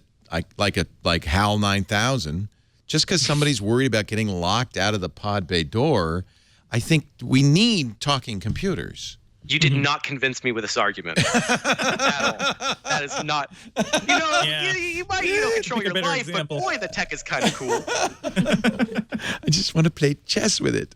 Yeah. Amazon's big thing, by the way, is that Alexa is only in the US and it's only focused on English. So it's easy to do, right? It's easy to be better. Much easier than Siri and Google Now and everything else. Yeah. I feel like the next big thing isn't virtual reality, augmented reality. It's being able to have, a natural language conversation with our technology. For sure. But that's very far off. Microsoft has come out and said that very specifically. They're very big on, in spite of the fact that Cortana is really low on the recognition level, as I've found in my Windows use, it's awful. But, they really talk as if they're going to somehow. My guess is they want to acquire like as many companies as possible just so they can sound good, because I think HoloLens has really unlocked something for Microsoft because it's a working product, because it's the promise of Kinect actually fulfilled in terms of scanning a room and making hand gestures a real thing. And they know voice is going to solve that puzzle for the eventual HoloLens consumer version, the kind of thing where you could actually wear a not giant thing, see virtual stuff in your field of view. You're going to need speech for that to really work for the average consumer. So I do think the next year and a half, 2 years of all of these big companies battling for voice. Leo, I think you're dead on. Voice is going to be this unifying thing across, and it's going to need to work across all different languages. And maybe Microsoft will be last place in English, but first place in all the other countries. Maybe that'll be fine. We'll have to see. But voice in VR too, like I don't think VR, we should count that out at all, and I don't think they're in direct competition, but the voice control will be the fundamentally useful thing to everyone, right? It'll be on your phone, your desktop, or whatever. It'll change, like we'll be using computers like they do in the movie Her, which is, I think, my favorite example in terms of like that sort of futuristic, hands-free, no keyboards, like just do what I'm telling you, computer. That's all I want. I don't care if later on she goes off for the other AIs to start a new civilization. That's fine. Just I want a little time with her. Yeah, just a little time. Just with my own little AI. That's all. That's all I ask. Take her out for just a little picnic. Come on. I think it's so much harder than we think, and it probably is not going to happen in my lifetime. But honestly, Cortana, like as I'm using Windows and Windows 10 and everything, Cortana is actually great as like an augmented thing. I could just ask it what the weather is, or I could ask it while I'm typing an email or something. I could say, Cortana, launch this app, and then that'll happen without me having to like go down the start menu and find everything. So I think that sort of like assistive capability is there, but most people don't use Cortana that way, and it's there. It works. And it works pretty well. It's just like not something everyone's aware of or actually uses. By the way, that's kind of what these Siri guys are trying to do with Viv. Or is it Viv? Yeah, the global brain. Right there. Maybe they want to tone that down a little bit. But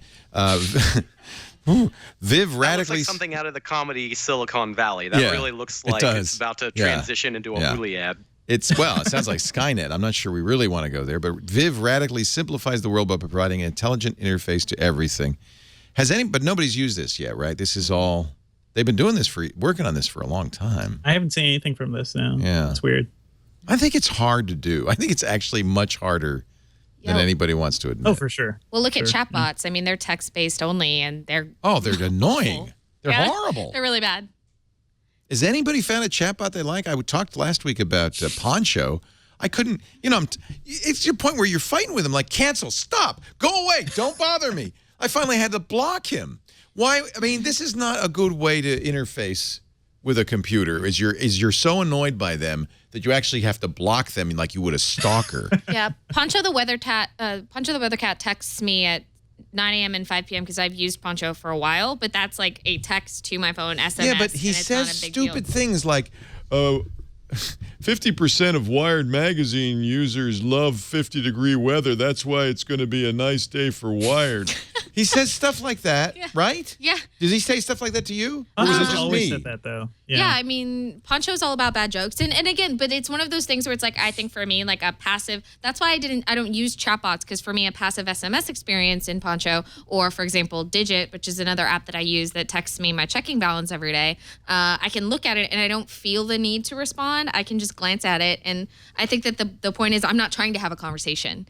And I think the issue with chatbots is when you are trying to have a conversation with them, whether it's through Skype or through Facebook's M or what have you, you sort of start to bump up against those very real borders of natural language, how you're supposed to get an idea across. And that's not the point, right? You want to be able to just fluently speak to an artificial intelligence and then understand what you're saying and then do it. Booker in our chat room says it. He says we're at the Clippy stage of chatbots. Yeah. Oh, God.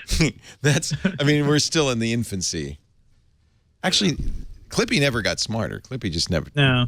I mean, and chatbots have been around for decades too. It's only now Clippy's that a we're using chatbot, them really, a little more. Hi, I noticed you're writing a letter. Could I help? No.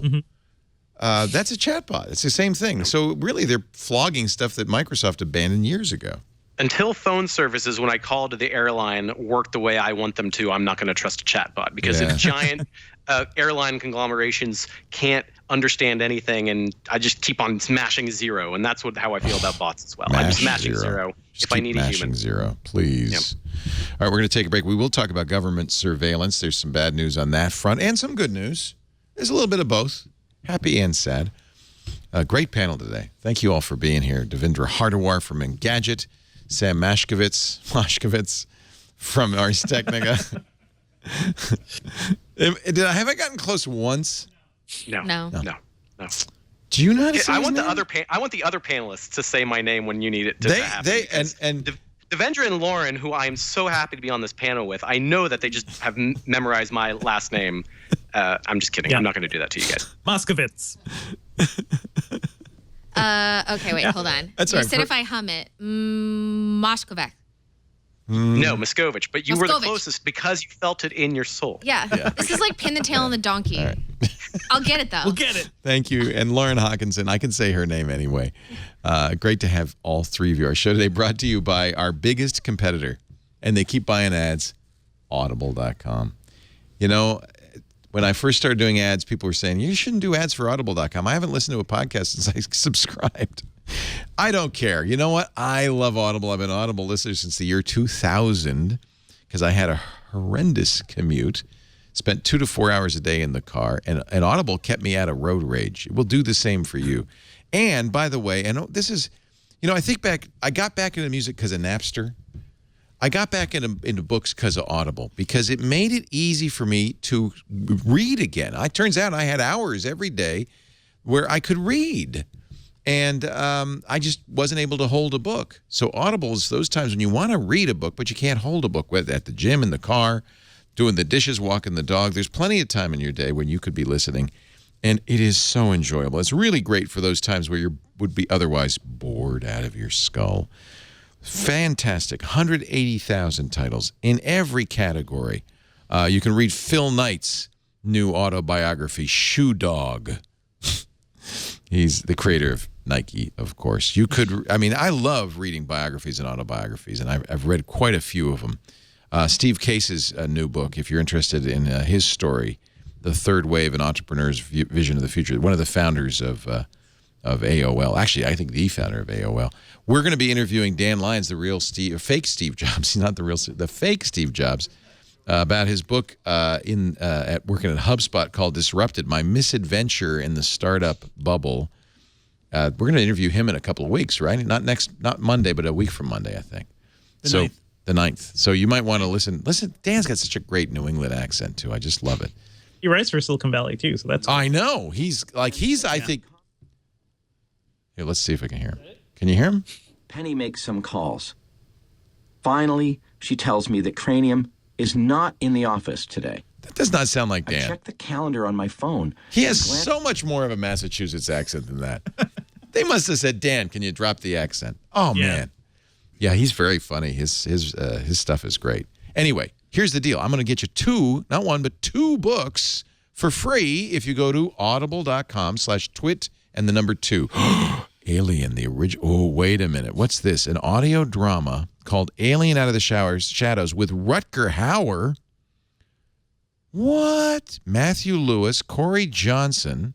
So it's a dramatization. We've got to listen to a little bit of this. Now we have an extra crew member. But there is another problem. Yep. The distress signal. What about it? Well, the computer's been saying the signal is transmitting, but I don't think it's getting far. Oh, I'm listening to this. Must have hit So this is the other thing Audible does. They do dramatizations of some Where in things. the Alien timeline is this? This is As a after child, the first... Let's see here. As a child, Chris Hooper dreamed of monsters, but in deep space he found only darkness and isolation. Then on planet LV-178, he and his fellow miners, this must be the very beginning, right, discovered a storm-scoured, sand-blasted hell and trimonite, the hardest material known to man. When a shuttle crashes into the mining ship Marion, the miners learn there was more than trimonite. This kind of almost sounds like... But Ripley's in it. And it's already said that she's encountered the aliens, so this must be between alien and aliens. Okay. Ripley's in it? Oh, yeah. Survivor of the only previous alien encounter. So it is. It's between alien and aliens. So it's alien out of the shadows. Nice. Audible does some great stuff. So here's the deal. Go to audible.com/twit2. You're going to sign up for the Platinum account. That's a subscription to 2 books a month. But here's the deal. You don't have to pay for it. Your first month's free. You'll also get the daily digest of the New York Times or the Wall Street Journal. Now, you can cancel anytime in that first 30 days and pay nothing. But you will keep the 2 books that you pick. So pick 2 books that you really, really want to hear. And this is a great way to find out if Audible is right for you. I know maybe not everybody wants to listen to books. I am a huge Audible fan. By the way, they also have the great courses. I'm listening to college courses on every possible subject from physics to history. Look at this, 1066, the year that changed everything. I love medieval history. I'm listening to a lot of that. This is early Dark Ages. Anyway, it's hard to pick, but do. Pick 2. You get them free. Audible.com/twit and the number 2. I'm going to get that alien book. I got 2 credits. That sounds awesome. So there's good news and bad news. Which do you want? Good news, Lauren, or bad news? What do you want to start with? Hit me with the bad news first. Bad news. Rule 41. You remember the Supreme Court a couple of weeks ago said it's okay for a judge to issue a warrant even if the warrant isn't known to be in that district. So here's the issue that the law enforcement has come to the Congress with and the Supreme Court. We got a problem. There are people using Tor and other technologies to hide where they're located, but we still want to listen in. So the amendment to Rule 41 of the Federal Rules of Criminal Procedure, this would change law enforcement's ability to engage in hacking and surveillance. It's out of Congress, or it's out of committee, unless Congress specifically changes the rules, and they have till December 1st to do so. Any judge in the United States, in any jurisdiction, can be asked for a warrant to remotely access, search, seize, and copy data if the district where the media or information is located has been concealed through technological means. In other words, use Tor, use a VPN. Law enforcement can go to the most backwards technology-hating judge in the country. They could find that, and I bet you there is one judge, they already know who it is, who's the guy they're going to go to. It's like the judge in Tyler, Texas, who gets all the patent lawsuits because he's known. I thought you were about to take us to Texas with that one. Could be. I bet you there's a judge somewhere who says, I just hate computers. No, he doesn't talk like that. Hey, I just hate computers. They're horrible stuff. I'll just tell you what, I'll just hate them computers with them blips. No, he's from Maine. He's from Maine. I hate computers. I don't know where he's from, but he's somewhere, or she's somewhere, and she hates it. By the way, this is not just for American citizens. You may say, oh, well, I don't have to worry about it because I'm not in the United States. No. Any computer user in the world, if you're using location protection technology, maybe you're even unwittingly part of a botnet, you also are affected by this. And this isn't, according to the EFF, and I am quoting the EFF here, not a procedural update. It significantly expands the hacking capabilities of the U.S. government, and there has been no discussion or public debate by elected officials. This is something the intelligence community wants and has gotten. And there's no legislation involved. So something you should be aware of. And one of the things I really like about the EFF is you can go to EFF.org/action and get involved right to your Congress critter and say, you know what, this is not okay. And right now, it's only Senator Ron Wyden out of Oregon who's actually spoken out against this. You got to love Ron Wyden. He is a smart. So he's right to your congressperson as well. Gosh, I couldn't even imagine. Imagine if someone got hit with ransomware and had all their stuff encrypted, didn't pay the Bitcoin fee as a result, and then because of that somehow was indicted because of this having their files encrypted without their desire or knowledge. Like, wouldn't that be this? I mean, I see this happening in my America, and it terrifies me. I routinely use VPNs, PGP, and Tor. And I encourage others to do so, not because I'm trying to hide my activities, but because I think it's our right to use these technologies, and if more people use them, there will be less of a waving a red flag in front of a bull to use it. But now, everybody has to be aware of, well, if you are using these technologies, you are not only waving a red flag in front of the bull, but you're giving them power to go after you. Yeah, there was a companion article about this written by William Turton of Gizmodo, their little young security and privacy reporter. And if you're calling him young, he must be 12. He's 18. Oh my God. He's 18. Yeah. No, I'm not kidding. He really I'm not kidding is. when I say that. Wow. But he got a response from the Department of Justice spokesperson, and Peter Carr told him, criminals now have ready access to sophisticated anonymizing technologies to conceal their identity while they engage in crime over the internet. Damn them. And the use of remote searches is often the only mechanism available to law enforcement to identify and apprehend them. But as Turton points out, actually, later in this article, he's like, well, if you're going to go through all this stuff, maybe you guys should be looking at your warrant process and how you guys are choosing whether or not you are going to hack someone, because it could be in violation of the Fourth Amendment very easily due to, and it could be an unlawful search and seizure. It opens the door to fishing expeditions, too. Well, we don't know who this is, so can we just look at everything and we'll find him? But fortunately, so that was the bad news. Here's the good news. We've got the FISA courts and the FISC courts. They are giving oversight. They are paying attention. They're making sure that law enforcement doesn't overstep its bounds, because, the Patriot Act made this possible. These are secret courts where law enforcement has to get the approval of a judge before doing any of this. And here's the good news. 1,457 requests made last year by the NSA and the FBI. Do you know how many were turned down by the secret FISA courts? How many? 0.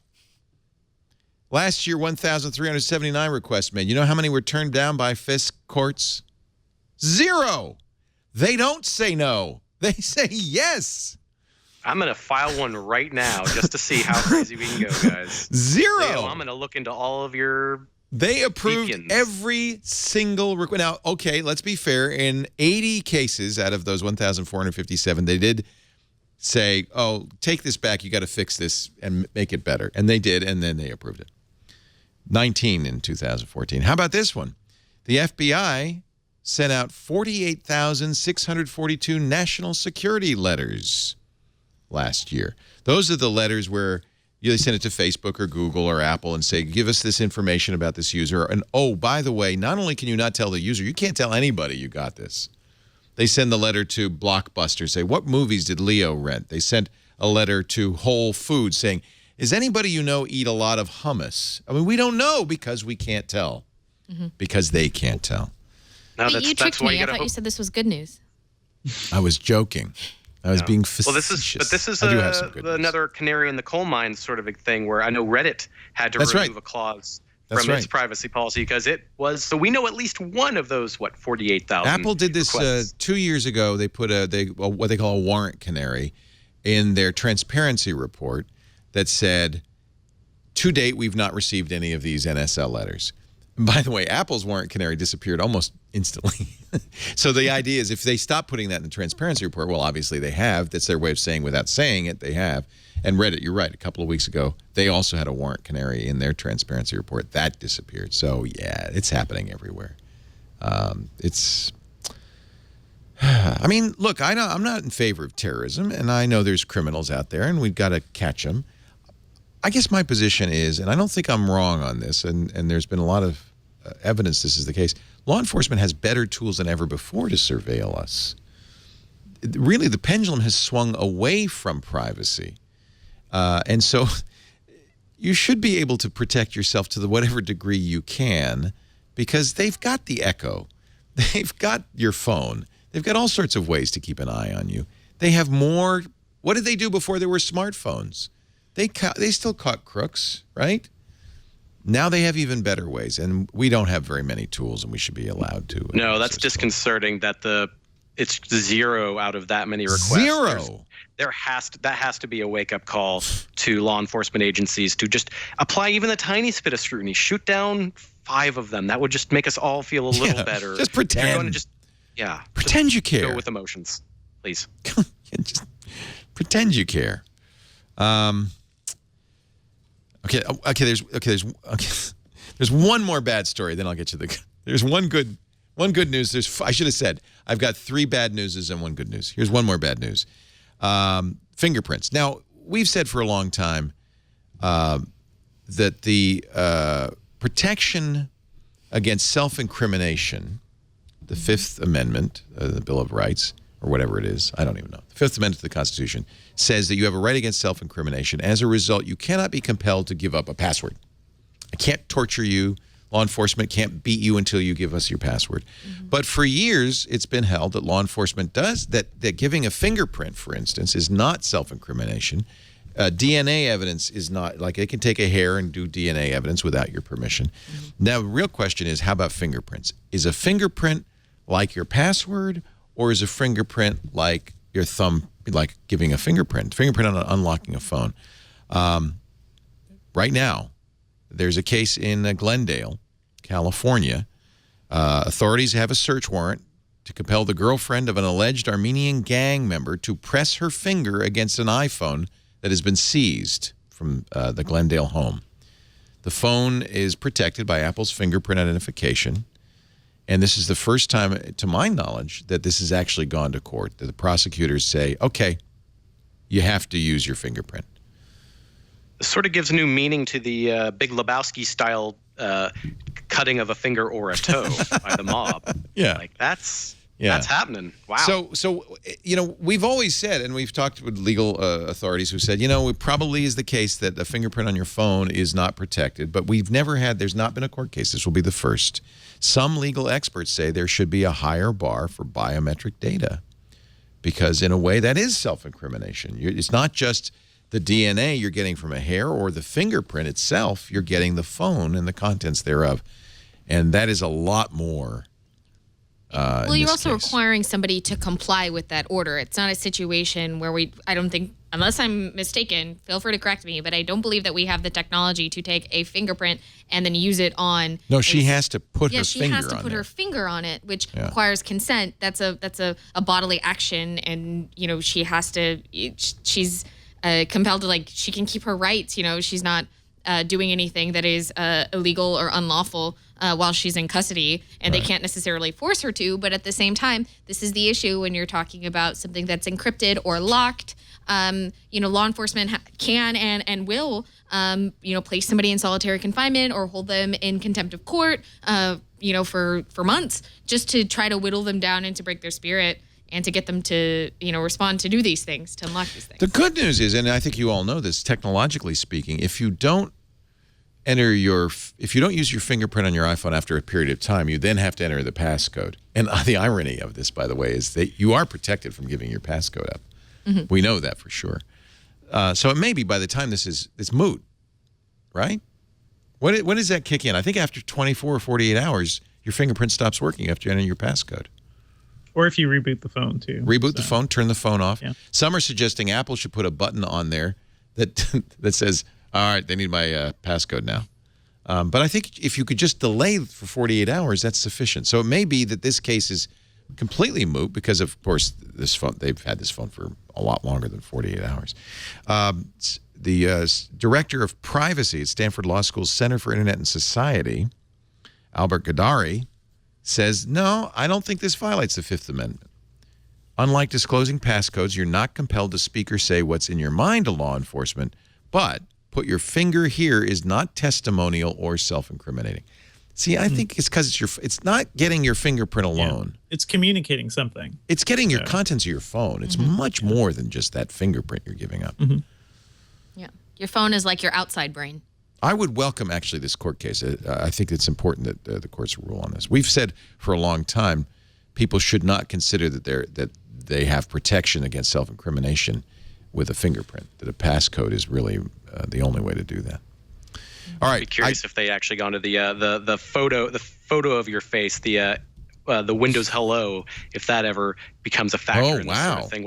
What the next level of encryption and the next level of, we're going to need to require your whatever in order to unlock your phone. Of course, unless it's one of those crappy ones where you can just hold up a photo of the person's face and then it still works. So here's the good news. I promised you good news at the end of this. The House of Representatives, the United States Congress, actually agreed on something unanimously. 419 to nothing. And it's something pretty important.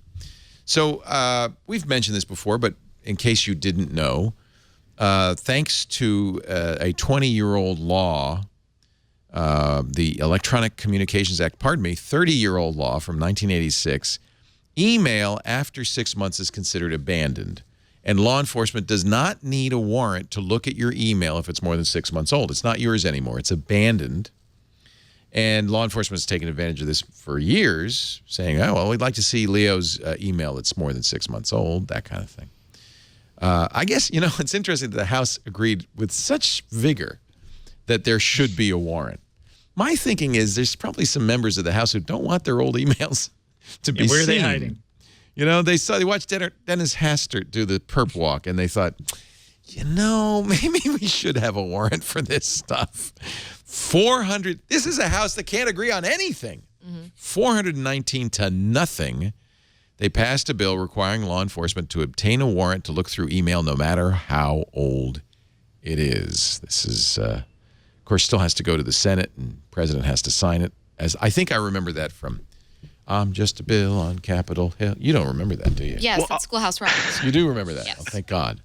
Now, I will say, this is sort of one of those slam dunk kind of bills because it sounds great to talking heads like ourselves. We get to look at this and go, look. Oh, no, this is my agreed. good news. You cann't piss on this, Sam. I just drank the lemonade. I'm ready to drop a piss.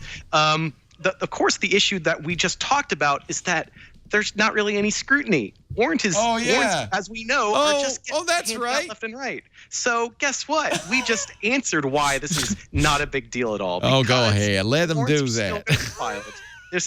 People are still going to be able to get their emails checked, but it does, as you said, create that extra little bit of cushion for that congressperson who can push a little bit on a particular judge so that certain emails don't happen to go out. But for average citizens like yourself and myself, probably won't help very much. So it sounds really great. Everyone's going to sound like they're technologically savvy and into our rights, but nah, not so much. Actually, you're absolutely right. The bill originally had even stronger protections on privacy, requiring law enforcement to notify the person whose electronic communications are being accessed within 10 days. This provision was removed in an amendment added by House Judiciary Committee Chairman, the man with the best name in Congress, Bob Goodlatte of Virginia. So no notification necessary. Yeah, I believe the scientific term for this is happy glad. Happy glad. Fooled me. I'm sorry. I tried to bring you one good story out of those four. Jeez. And I spiked it right down. You shot it right down. Sam Moshpit. Thank you very much. There we go. That's the stuff. Did anything happen at Samsung's developer conference? They're doing a standalone VR headset. That was the thing, right? Okay. Or they hinted at it. We don't know what's going to happen. And yet. they have a robot. They have a robot. Yeah. Otto, the personal assistant robot. He's cute. Actually, this looks just like Jibo, which I bought and I'm waiting for. That's the one that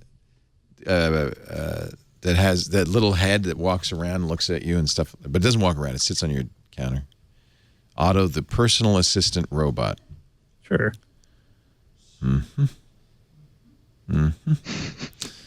Why does Samsung have a developers conference even? Why? What is something? I think it started a couple years ago. They want to be like Microsoft and Google and everyone. They want to pretend that they have those platforms, and they're kind of getting there. Gear VR has done pretty well as a VR platform. That's true. And also they have a lot of success in third-party markets in South Korea, of course. Yep. I mean, they're huge in South Korea, and their development and their infrastructure in South Korea is really great. And they had an opportunity to highlight that. They have a refrigerator that has the internet. That too. Yeah. They've got that Samsung Pay that you like so much. Well, but see, that's the thing. If you're an Android device maker, you don't need to have a separate developer conference. People are already making Android apps that happen to work on Samsung. Samsung's a special case, though, right? Because they're the only I feel like they're one of the few Android device makers who are actually making money off of Android devices too.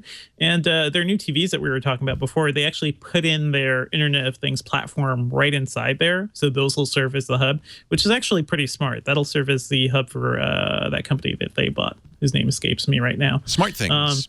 Smart Things, yes. That'll be the Smart Things hub.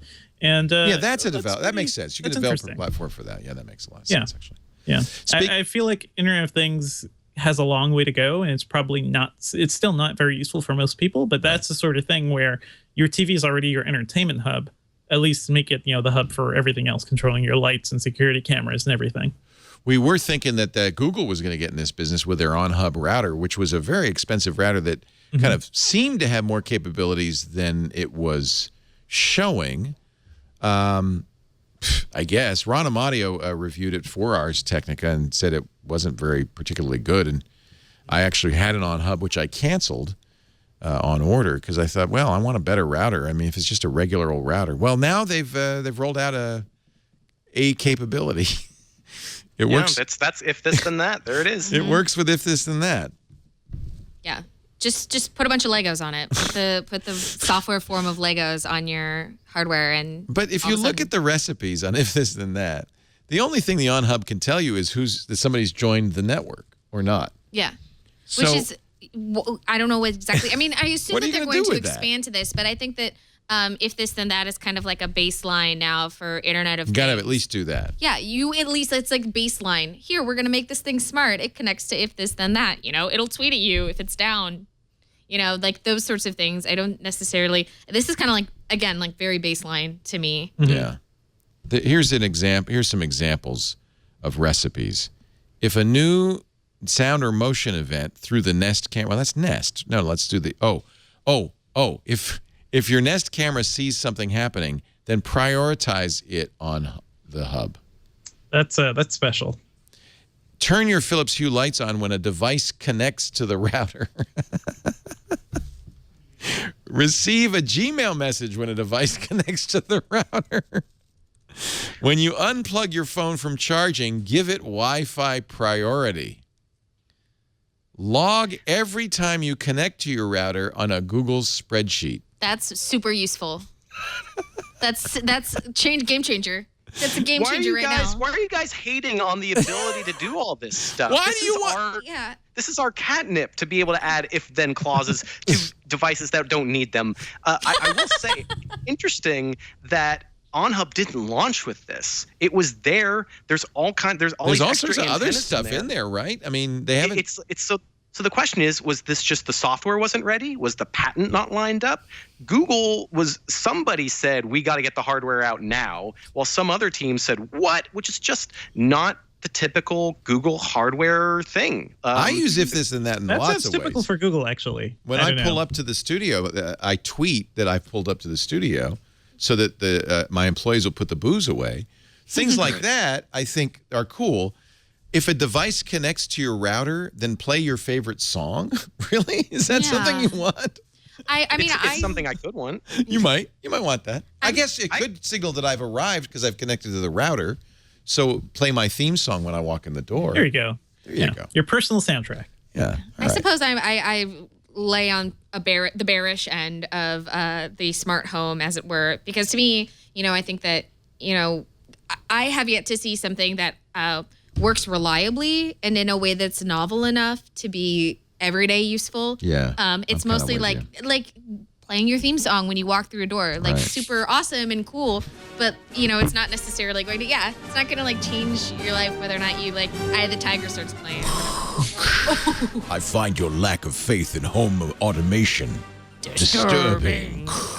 I mean, the whole beauty of this sort of thing is that it gets people hooked into the ecosystem of products, which keeps you in there. That's the idea anyway, that you're in for 5 or 10 years because you buy all these things that play nice and you're using the software that connects them all together. And I think all of these companies, everybody who's in the venture capital world of going, ooh, Internet of Things, all wants to be that baseline name, that name brand, so that if this ever does catch on in a Fitbit sort of way, that people will go, oh, I want a Zigzorg. Everybody wants to be the Zigzorg. Right. And so I I mean, I personally can think of like 50 different stupid things if I just threw $2,000 at everything required for motion sensors. I shouldn't give them such a hard time. I just felt like the OnHub at $200 should have done more and should continue to do more. It's from Google for crying out loud, and it's just a little disappointing to me. That's all. And I didn't you should mean be to reminded have that a lot much of their faith hardware. Go ahead. I was just saying, I didn't mean to give that much faith into Google as a hardware maker. They do release things that are soft cooked, so I'm just conceding that. That's what I was saying. Yeah, their hardware has stunk like over and over again. So I have no faith in Google as a hardware company. And just look at what's happened to Nest now that it's like under them too, and Dropcam and everything. Like Google has no clue what to do with hardware. So maybe the new hardware group they're starting could help with that. But even then, like it's like not a fundamental thing to that company. They're all about the internet services, are not about building good gear and things that work together well. I do like my Chromecast audio. I have my entire love it. Yeah, that is, and I am shocked at how well it works, at how well it syncs up. It blows my mind. It's a second-gen Chromecast product, right? So it's building on the platform that they've already started. But that works really well. That's on my receiver. I love it. Yeah, and it's simple. I mean, you don't need a lot. I taught my parents how to use a Chromecast audio, and they are thrilled by the concept, to be honest with you. But it's really easy. It's cheap. And it works, and it does a good function very well. Right. I think the issue is that if you're throwing a bunch of stuff at your router, the odds of you finding something that really works for you are kind of limited. I don't know. It's like having the 900 channels on cable and you're nothing to watch. Right. Can I use the Amazon Dot with the Chromecast audio? No. They'll fight each other. Yeah, that's too bad. I use it with Bluetooth. I have a Bluetooth speaker. The Dot stays paired to it, and that's nice because now I have a good speaker with my Amazon Echo ecosystem. We're going to take a break, come back with some happy stuff. We're going to cheer you up. Having lots of fun, though, with Sandwich Ketchup, Developer Hardware, and Lauren Hockeysack. Good to have you all on the show today. I figure if I'm going to mess Sam's name up, might as well just ruin you all. You're all going down with me. You're all going down. That's thanks, by the way, to Aussie Geek Girl for providing me with those pseudonyms. Keep it up. Keep it up. We want to continue throughout the rest of the show, which is almost over. Hey, we had a great week this week. Did you see what we did this week on Twit? We made a little movie to help you enjoy. Previously on Twit. Becky's going to do a little bit of a deep dive on the energy cost of data storage, but let's take a minute. Okay, stop. That is the worst tease I've ever heard. I'm going to make it the most interesting, hot, awesome discussion of the energy cost of data storage you have ever heard. Excellent. Note to self, let Becky write her own teases from now on. Triangulation. When he left to form Next, Steve had said, you got to come with me. I said, I'm in the middle of this hypercard thing. I think it's going to be important. And he said, well, if you were really my friend, you'd come with me. If you were really my friend, you'd want me to be fulfilled and successful at what I'm doing. Windows Weekly. This is Kate CCI, Iowa's news leader. And Microsoft recommends upgrading to Windows 10. What should I do? Don't you love when that pops up? The winds have been very gusty overnight as well. It's the Windows 10, right? Don't do it. Wow, Microsoft. Wow, that's the kind of PR you just can't buy. Twit. Test drive one today. Look at this, dog beer. Try it. Yeah, it's Bowser beer. Oh, yeah. No, it's good. It's got glucosamine. It's not bad. What's the matter with you? Television Smart and Sergeant. He'll eat and drink anything. It was a good screensavers. If you haven't seen the new screensavers from yesterday, do watch that. We got a great week coming up. Megan Maroney, what's ahead? Thank you, Leo. It's the first week in May, my favorite week of the year because it contains May the 4th Be With You Day. To celebrate, you can ask your Amazon Echo to tell you a Star Wars joke. She's got tons, and some of them are even funny. I'm sure there will also be all kinds of other Star Wars news and fun all week. Also, we will pick through more earnings reports next week to find the gems among the numbers. Etsy, Zynga, GoDaddy, and Match, the folks behind Tinder and other popular dating apps, will all be releasing earnings next week. Plus, tickets to Minecon, the Minecraft convention in Anaheim, go on sale next week. Also, the IEEE International Symposium on Hardware-Oriented Security and Trust happens this week in McLean, Virginia. And this week, Uber says it's rolling out a pilot program where riders will get charged if their drivers have to wait longer than 2 minutes for them. So respect your Uber driver or take Lyft. Don't miss Tech News Today every day at 4 p.m. Pacific with Jason Howell and myself. Back to you, Leo. Thank you, Megan Maroney. TNT, Monday through Friday, 4 p.m. Pacific, 7 p.m. Eastern, 2300 UTC for your daily dose of tech news. Could you rewind it when she went back to we're getting earnings reports from Etsy, Zynga. I feel like if somebody from like 30 years ago listened to the words coming out of her mouth today, they would think that they would be baffled. They would think like, what has happened to the world? What about that whole spiel you just had about gems among the numbers? Wait a minute, here Etsy, Zynga, GoDaddy, and Match, the folks behind Tinder and other popular dating Etsy, apps. Zynga, GoDaddy, Match, and the folks behind Tinder. If you heard that like I would think you were talking about the Lollapalooza lineup from the 90s, so that would be fine by me. What is this world coming to? Well, I mean, yeah, but 1 hour Martinizing was a thing once. That's true. That's true. What is Martinizing? What is No one knows. Martinizing? I don't know. No one knows, but you can get it done in an hour. That's the good news. Our show today brought to you by Carbonite Online Backup. So important to back up regularly. You know that, but what is a good backup? Well, I can tell you a few things I look for. It's got to be automatic, so I don't have to think about it.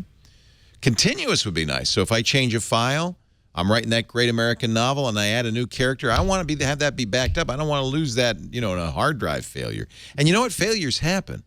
Most importantly, you got to back up off site. So if there is a real disaster, a fire, a flood, or somebody breaks in and steals all your stuff, your data at least is safe. You can replace that laptop, but all that work, all those baby pictures and the emails, the tax records, your great American novel, you don't want to lose that. I have a friend who's a novelist who, remember about 20 years ago, there was a big fire in the Oakland Hills, a lot of houses burned. Her house burnt. Her only copy of her novel burnt with it. That doesn't have to happen anymore. We've got backup and we've got Carbonite. I want you to try it right now. Go to Carbonite.com. Free trial awaits you. Use our offer code TWIT and you'll get 2 free months when you buy.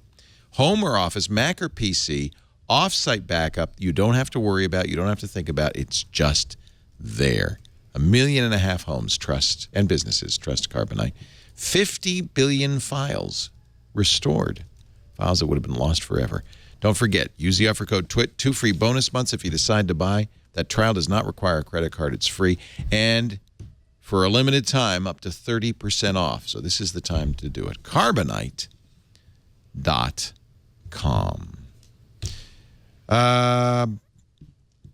Let's see. Happy stuff. I want to end on a high note. There's going to be a new Nintendo console. Yeah. That's good news. Yeah. It's not over for Nintendo. Yes. They could sad, survive. Oh, no, you picked the wrong topic if you're having me on.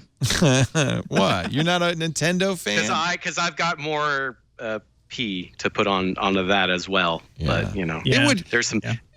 It's a little hard not for really Nintendo happy news. to come back at this point. Is it going to be an HD device? We don't know. I mean, the thing about the Nintendo's whole thing has been, obviously... they had the greatest selling console of all time with the Wii, and they're never going to be able to replicate that. Nobody's going to be able to replicate that. The Xbox 360 just went out of production development. 10 years and out. Yeah, huge life cycle, and that didn't even get close. Right. Didn't even get within spitting distance. And keep in mind, also, their handheld console business is still super good. Nintendo's. The 3DS, 3DS is still a sells well. perennial seller. It does a really good job. Technically, if they wanted to get out of the home console market and just focus on handhelds and mobile, they could. And a lot of people suggest that they might and should. But I think that people were concerned that the new dawn of the Nintendo NX meant that they were throwing out the Wii U as sort of a mulligan and that it really wasn't where they were going for. But at the same time, I think that the Wii U was initially supposed to be a novelty console device. And I wouldn't recommend buying one now. I believe the last time I recommended buying one was right after Black Friday. You all are of the generation, though, that grew up with Nintendo, with Super Nintendo, NES, or Mario, and all of that stuff. It really was, that's culturally important to you all, right? Yes. I'll buy every Nintendo console that ever comes out. I've bought several generations of 3DSs, even the first one, which burned me because the price was super high, and then they slashed it by $100. You're right, Lauren, that their handheld business has been good. I think for the past year, the 3DS, it just hasn't done as well as it used to, or at least for their overall business. So the NX has a lot to prove for next year. I actually would be interested. There were some rumors that it would kind of combine, a home console plus a handheld type thing. And I think they were almost there with the Wii U. The Wii U's controller is a great way to game when you have the TV off or if somebody else is using your TV. Now, if that thing were truly portable and would give you maybe reception all around the house, or you could actually offload games and take it somewhere, that would be great, because Nintendo has such a great library of games. And I don't know, I think that would be a really good evolution of both the Wii and the 3DS type experience. But Sam Mossiewicz, you did write the... Mossiewicz. You did write the article. I'm sorry. Keep it coming. Nintendo says March 2017. I mean, this isn't imminent. That is the very end of their fiscal year. So it seems like that was chosen very specifically, as opposed to a Christmas, or as opposed to an even longer delay. Yeah, you would want to get this out for Christmas, wouldn't you? They're saying that they don't have enough software, and everything they've delayed thus far is not they just released a Star Fox game after delaying it forever. That was not delayed to make it better. That review it tanked on launch with a lot of bad reviews. The sales are not as great as they had hoped. Zelda isn't going to be out for the Wii U. It's going to be out for the NX. It's going to be out for both. They're delaying the launch for the Wii U version and having it come out just sometime in 2017. So we don't even know if that's going to launch with the Nintendo NX, which assumedly Nintendo's never been the best at holding to these estimates, by the way. So March 17 is anybody's guess. Will they show this at E3? Yes. No, they're not going to show a single bit of the NX at E3. They made that clear, which was very surprising. In fact, they're not showing anything except the Zelda game. That's it. Their E3 presence is going to be very limited, which actually speaks a lot to publishers in general sort of shying away from thinking of E3 as a necessary thing. Nintendo's been very big in the past couple of years. So that's more bad news about E3 than it is bad news about Nintendo. Yeah, that's more bad news about E3. Nintendo's been very good about controlling its image and its message through YouTube presentations in which their executives play out as caricatures in themselves and show off games. That's done very well. But Miitomo did well, right? Yes, it has 10 million. Killing it. Yeah. It is making money. It's going to keep on making money. And Nintendo was very clear that it's got 2 more high-profile franchises coming by this fall to smartphones. That's going to be Fire Emblem, which is like a strategy quest series, and Animal Crossing, which is what Miitomo should have been, which has a lot more life simulation, a lot more customization, a lot of the stuff that I think is going to suit very well to smartphone use in the way that Animal Crossing games did very well on the DS and the 3DS. So abandon hardware, abandon platform, just do iPhone games. No, I mean, that's going to be, you know what? Here's the thing. That could happen in our lifetime, which is something I would have never said, because the big piece of news that got buried in a lot of these reports is that Nintendo is changing its corporate structure to a Western board style. You're going to be seeing more executives from Nintendo of America having control in the Japanese side of things. You're going to see a lot more democracy. You're not going to see the 100 years of Nintendo running things with a Japanese iron fist. And I think as a result, this is not the generation where they're giving up hardware. Nintendo very much wants to control how everything is presented, what's played. But I do see this maybe being the last hurrah and the beginning of them going, all right, let's be a services company. Let's make it's always been about controlling control. They want, with the Wii and the Wii U and the DS, even the GameCube to some extent, they're all weird controllers. They're very obsessed with that. That's a very Miyamoto-driven sort of thing, the creator of Super Mario. And I see that really fading away as all these other hardware companies lead the charge on interesting interactive systems. I do think that Nintendo NX, whatever its name is really going to be, is going to tie into smartphones. I think that they've been hinting at a weird controller. I really do believe it's going to be about taking the smartphone that everyone has all across the world, especially Japan, and just saying, we're going to have a standard controller, but we're going to make sure your smartphone is tied into this because we want your eyeballs all of the time. So I see this being the beginning of the end of Nintendo hardware, and I think it's going to do well. Look what I found in Lauren's purse. That is so cute. Oh, hello. Is this the new 3DS that is actually not available for sale in America with an imported... Where'd you get that? With an imported Japanese Can I face show it? Have I just broken your NDA? No, you're totally fine. It's not illegal to buy things in other countries. You can see... Not yet. It's fully... Let's show the Animal world. Crossing. Oh, this looks so cute. I with love the Animal replaceable Crossing. front and back plates, which is great. Yeah, they This sell is front great. and back. So these are Animal Crossing backplates? Those are the characters. I mean, you can get any theme that you want, but being a big Animal Crossing fan as I am, if anybody has viewed on my laptop, I have the town assistant Isabel is prominently featured. But wow. yeah, so I mean, I'm a big, as you can see, I'm a huge see. Nintendo fan. And to the point where I made the decision to, I got this 3DS and I imported a faceplate from Japan because I want to look like the coolest kid, on my big wheel when I'm riding around the neighborhood. But I think it's really important highlighting two things. One, the 3DS, again, I mean, it's reaching a transition phase, but they're still putting out great content for it, and it's still selling very well.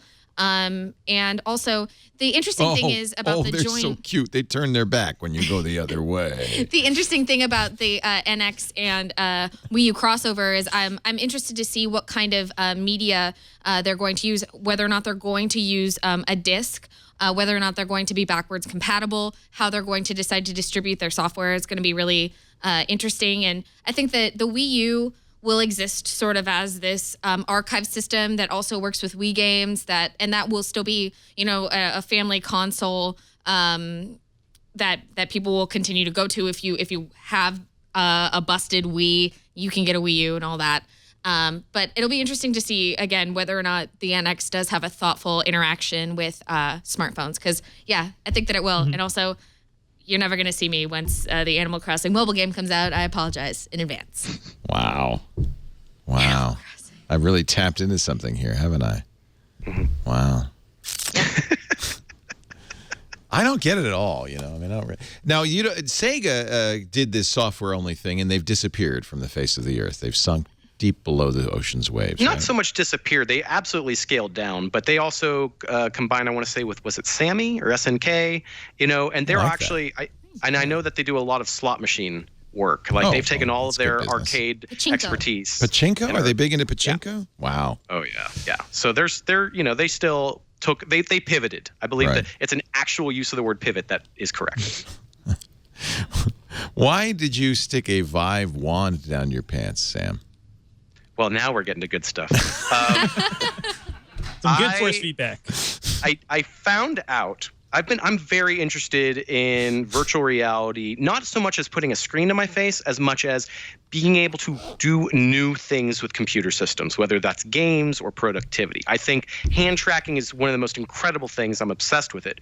One of the big limitations with virtual reality is going around a big space. As soon as you put a headset on and you feel immersed, you dream of a Skyrim or a Zelda where you can wander across a great landscape. Yeah. Which doesn't really work. However, as you can see right there on the video, I found an alternate path, which was putting a motion-tracked wand down the front of my pants or on a belt loop. I didn't have a belt at that time. I apologize. And then with the way that the tracker stations work for the Vive as opposed to Oculus, it sees my hip location, and it can see if I am running in place, then it knows where my hip is turned. So as long as it has my hip alignment in place, around. Then I can jog in place, and you'll see here, as I jog in place, it'll look like I'm moving. My body doesn't get sick, and I can turn my head and my arms and hands. You'll see as I'm moving around, I'm going to do a little turnaround in the video. What was really impressive was the feeling that I could run in place to move forward, but I could shoot a gun left and right. It had this prototype had a very basic gun implement. So I could imagine myself in Call of Duty running away from bad guys and still shooting behind me or to my side. It's clearly not the best thing possible, but for some guy to simply say, let's just stick the wand down my pants and see what happens and have it be that convincing, really sets a good tone for sort of future implementations of this sort of thing. Now, you're going to look silly if you run in place, and you're going to look sillier if you run in place. You look silly when you're playing VR of any kind. It doesn't really make you any dumber. It's early days, and the guy who made it admitted as much. He said, this is way better than I expected, considering it costs nothing. So you could probably implement like a really cheap belt to pull it off. So their wand is RF, not visual. Correct. It's the smart thing. The lasers that are being projected in your room are dumb. The wand is sending all of that real-time information via Bluetooth to your computer, recognizing your absolute position in the room and adjusting the game accordingly. So I just thought it was very, very inventive, and I really like excuses of putting things down my pants. I love it. It was a dream day. Very cool. I don't think that's going to be the Nintendo NX, if that's what you're wondering. I'm wondering now. Yeah, maybe there's some. I played a little Samsung Gear VR Minecraft, and that was actually surprisingly fun. Did you? Now I know that Jason Clanthis, our producer, told me about it, and you said you played it for how many hours? Well, I can only play it for about an hour and a half before the battery would die. Okay, so that's a good thing. I would play it in an hour and a half windows. I mean, you're looking up, you're looking down, you're looking around. You're in the Minecraft world. You're moving around. I don't play Minecraft on my PC. Yeah. I couldn't stop playing with it with the VR headset on. Yeah, it's pretty fun. Leo, have you heard about the fact that someone has hacked this to work with the Vive as well? If you take your normal purchased Minecraft and hack the files just a little bit, you can have Minecraft with the Vive, which includes not only that relative head positioning, but also the ability to kind of look around, point in the distance to warp somewhere else. It actually, in my opinion, fixes all the nausea issues that happen with the Gear VR, which simulates walking. So if you're sitting down but you simulate turning, you can get sick. The Vive version totally fixes that. Nobody from Microsoft or Mojang has officially condoned or said, they've yet to say yay or nay to it. But it is so cool to get that feeling of I actually had the guy who showed it to me the first time when he hacked it, had me dig a hole underneath my feet and then feel trapped inside of it. It was one of the most intense feelings I've ever had in VR. I think mostly because of Minecraft being this comfortable thing. And I think the Gear VR version is a big deal because that is going to reach a lot of people. Well, doesn't that mean that Oculus will have it on its Rift at some point soon? It's available. It'll be available for Windows 10. Yeah. Yeah, they've been demoing that. Microsoft and Oculus have sort of teamed up and shown that off at events, but they always show it off with a bowl of ginger candy because it's the motion recreation with a controller, with a joystick, just messes with the vestibular system in a way that the Vive's move your own body around system does not. I have to get this Vive. True story. Yeah.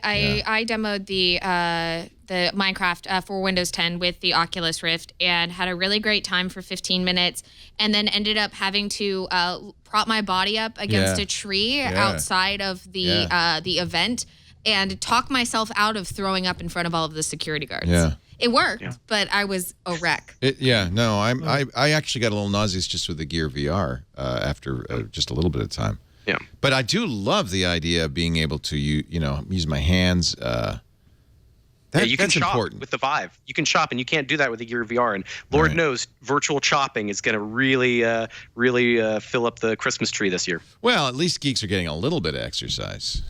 Yes, just a little. Not a huge amount, but a little bit of exercise. Interesting. Is this the guy who invented it, or is it just some video? The guy trying it out. He seems to have a lot. Just some schmuck we found on the street. Just some guy. Wow. Ladies and gentlemen, I think we should wrap it up with that bit of excitement. I'm excited. A lot of fun. You guys are fantastic. Please come back and do it all again, Lauren Hockenson, and your gold bow and your soon-to-be new employment or not. Yes. Yeah. I'll be announcing it probably this week. Okay, good. Yeah. We'll be watching Yes. on the Twitter, or where will you announce it? We'll see. I mean, Twitter is the place for personal news. Right. So maybe that will Do you have happen. a blog? Do people your age have blogs? No. No. You can follow me on Snapchat Okay. or Instagram. Yeah. And of course, Nothing Matters, my podcast, is available on SoundCloud. We're at No Matters Cast on Twitter, and we're pretty. It's still kind of a new thing that I'm trying and experimenting with. So we're always looking for feedback. And yeah, you can find it also on iTunes and Google Play and through your podcast app of choice. Nice. Sam Machkovech, it's great to have you. Thank you so much for being here. ArsTechnica.com, Sam Red on the Twitter. Anything you want to plug? Just the fact that a gentleman who's watching the show asked if I could make out with him because he said I'm hot. I think that's very flattering, sir. If you come up to Seattle and take me out for dinner, we'll figure it out. I really also want to say, Devindra and Lauren, I am so happy to be on the show with you guys. Fun. You're fantastic. I'm big fans of your work. Leo, you're all right, I guess. Okay. But yeah, I'm going to be watching Captain America and writing about that. I've got a piece about the team who made the game Hover Junkers. I've got a feature about that team. It's a Vive game in which you are on a hovercraft and shoot at people as if it's the most intense laser tag-like game I've ever played in virtual reality, and they're very great guys. So that's in the works. And otherwise, I'm just going to be apparently accepting date offers on Twitter. So, thanks again for having me on. Oh, really great. And Sam is a regular on TNT every Friday, I think, is going to be your regular day on Tech That's News my usual, today. yes. Yeah, that's nice. Devindra, always a thrill, too. Devindra Hardawar, senior editor at Engadget and /Filmcast. Yes, at /film.com. We'll have our summer movie wager podcast up soon. So we take bets on what's going to do the best over the summer. So that episode's happening this week. Do you want to tip your hand on that, or you'd prefer to keep it? I feel like most of us kind of agreed on what was going to be the winner, and it's pretty much going to be Captain America. But we'll see. I don't like comic book movies. The last Captain America movie was really good. Even if you don't like the Marvel movies in general, that one was really a good action movie. I don't know if you've seen it, Leo. Is that the Winter Soldier? Or is that Winter Soldier? Yeah, it is the Winter Soldier. All right. Yeah, I have not seen it, so maybe tonight. You should see it. It's a great action movie. It's a great almost like a 70s spy thriller too. It's pretty good. Going to be bigger than the female Ghostbusters. I have a lot of hope for that one. That looks funny. I love the cast. It looks great. Yeah, I love them all. Paul Feig's movies don't do comic book movie level business, but it'll be interesting to see. There's that one, Suicide Squad. It's probably going to do big business this year. I saw some really good trailers, but I can't remember what any of them were for. It looked like a good summer. Yeah. You know where to go to find out more? /film.com. That's where you go. And if you want to hear about tech news and talk about what it all means, you got to come here every Sunday, 3 p.m. Pacific, 6 p.m. Eastern Time, 2200 UTC. That's when we do Twit. You can be in the studio, too. Got a great studio audience. Thank you all for joining us. Just email tickets at twit.tv. We'll put a chair out for you. And if you can't be here, be in the chat room at irc.twit.tv or watch on the stream. You can always get it after the fact because we make audio and video of all of our shows available at our website, twit.tv, or in your favorite podcatcher. That way you can subscribe and not miss one. We thank you all for being here. We'll see you next time. Another Twit This is in the can. Bye-bye. Thank you very much. Doing the Twit.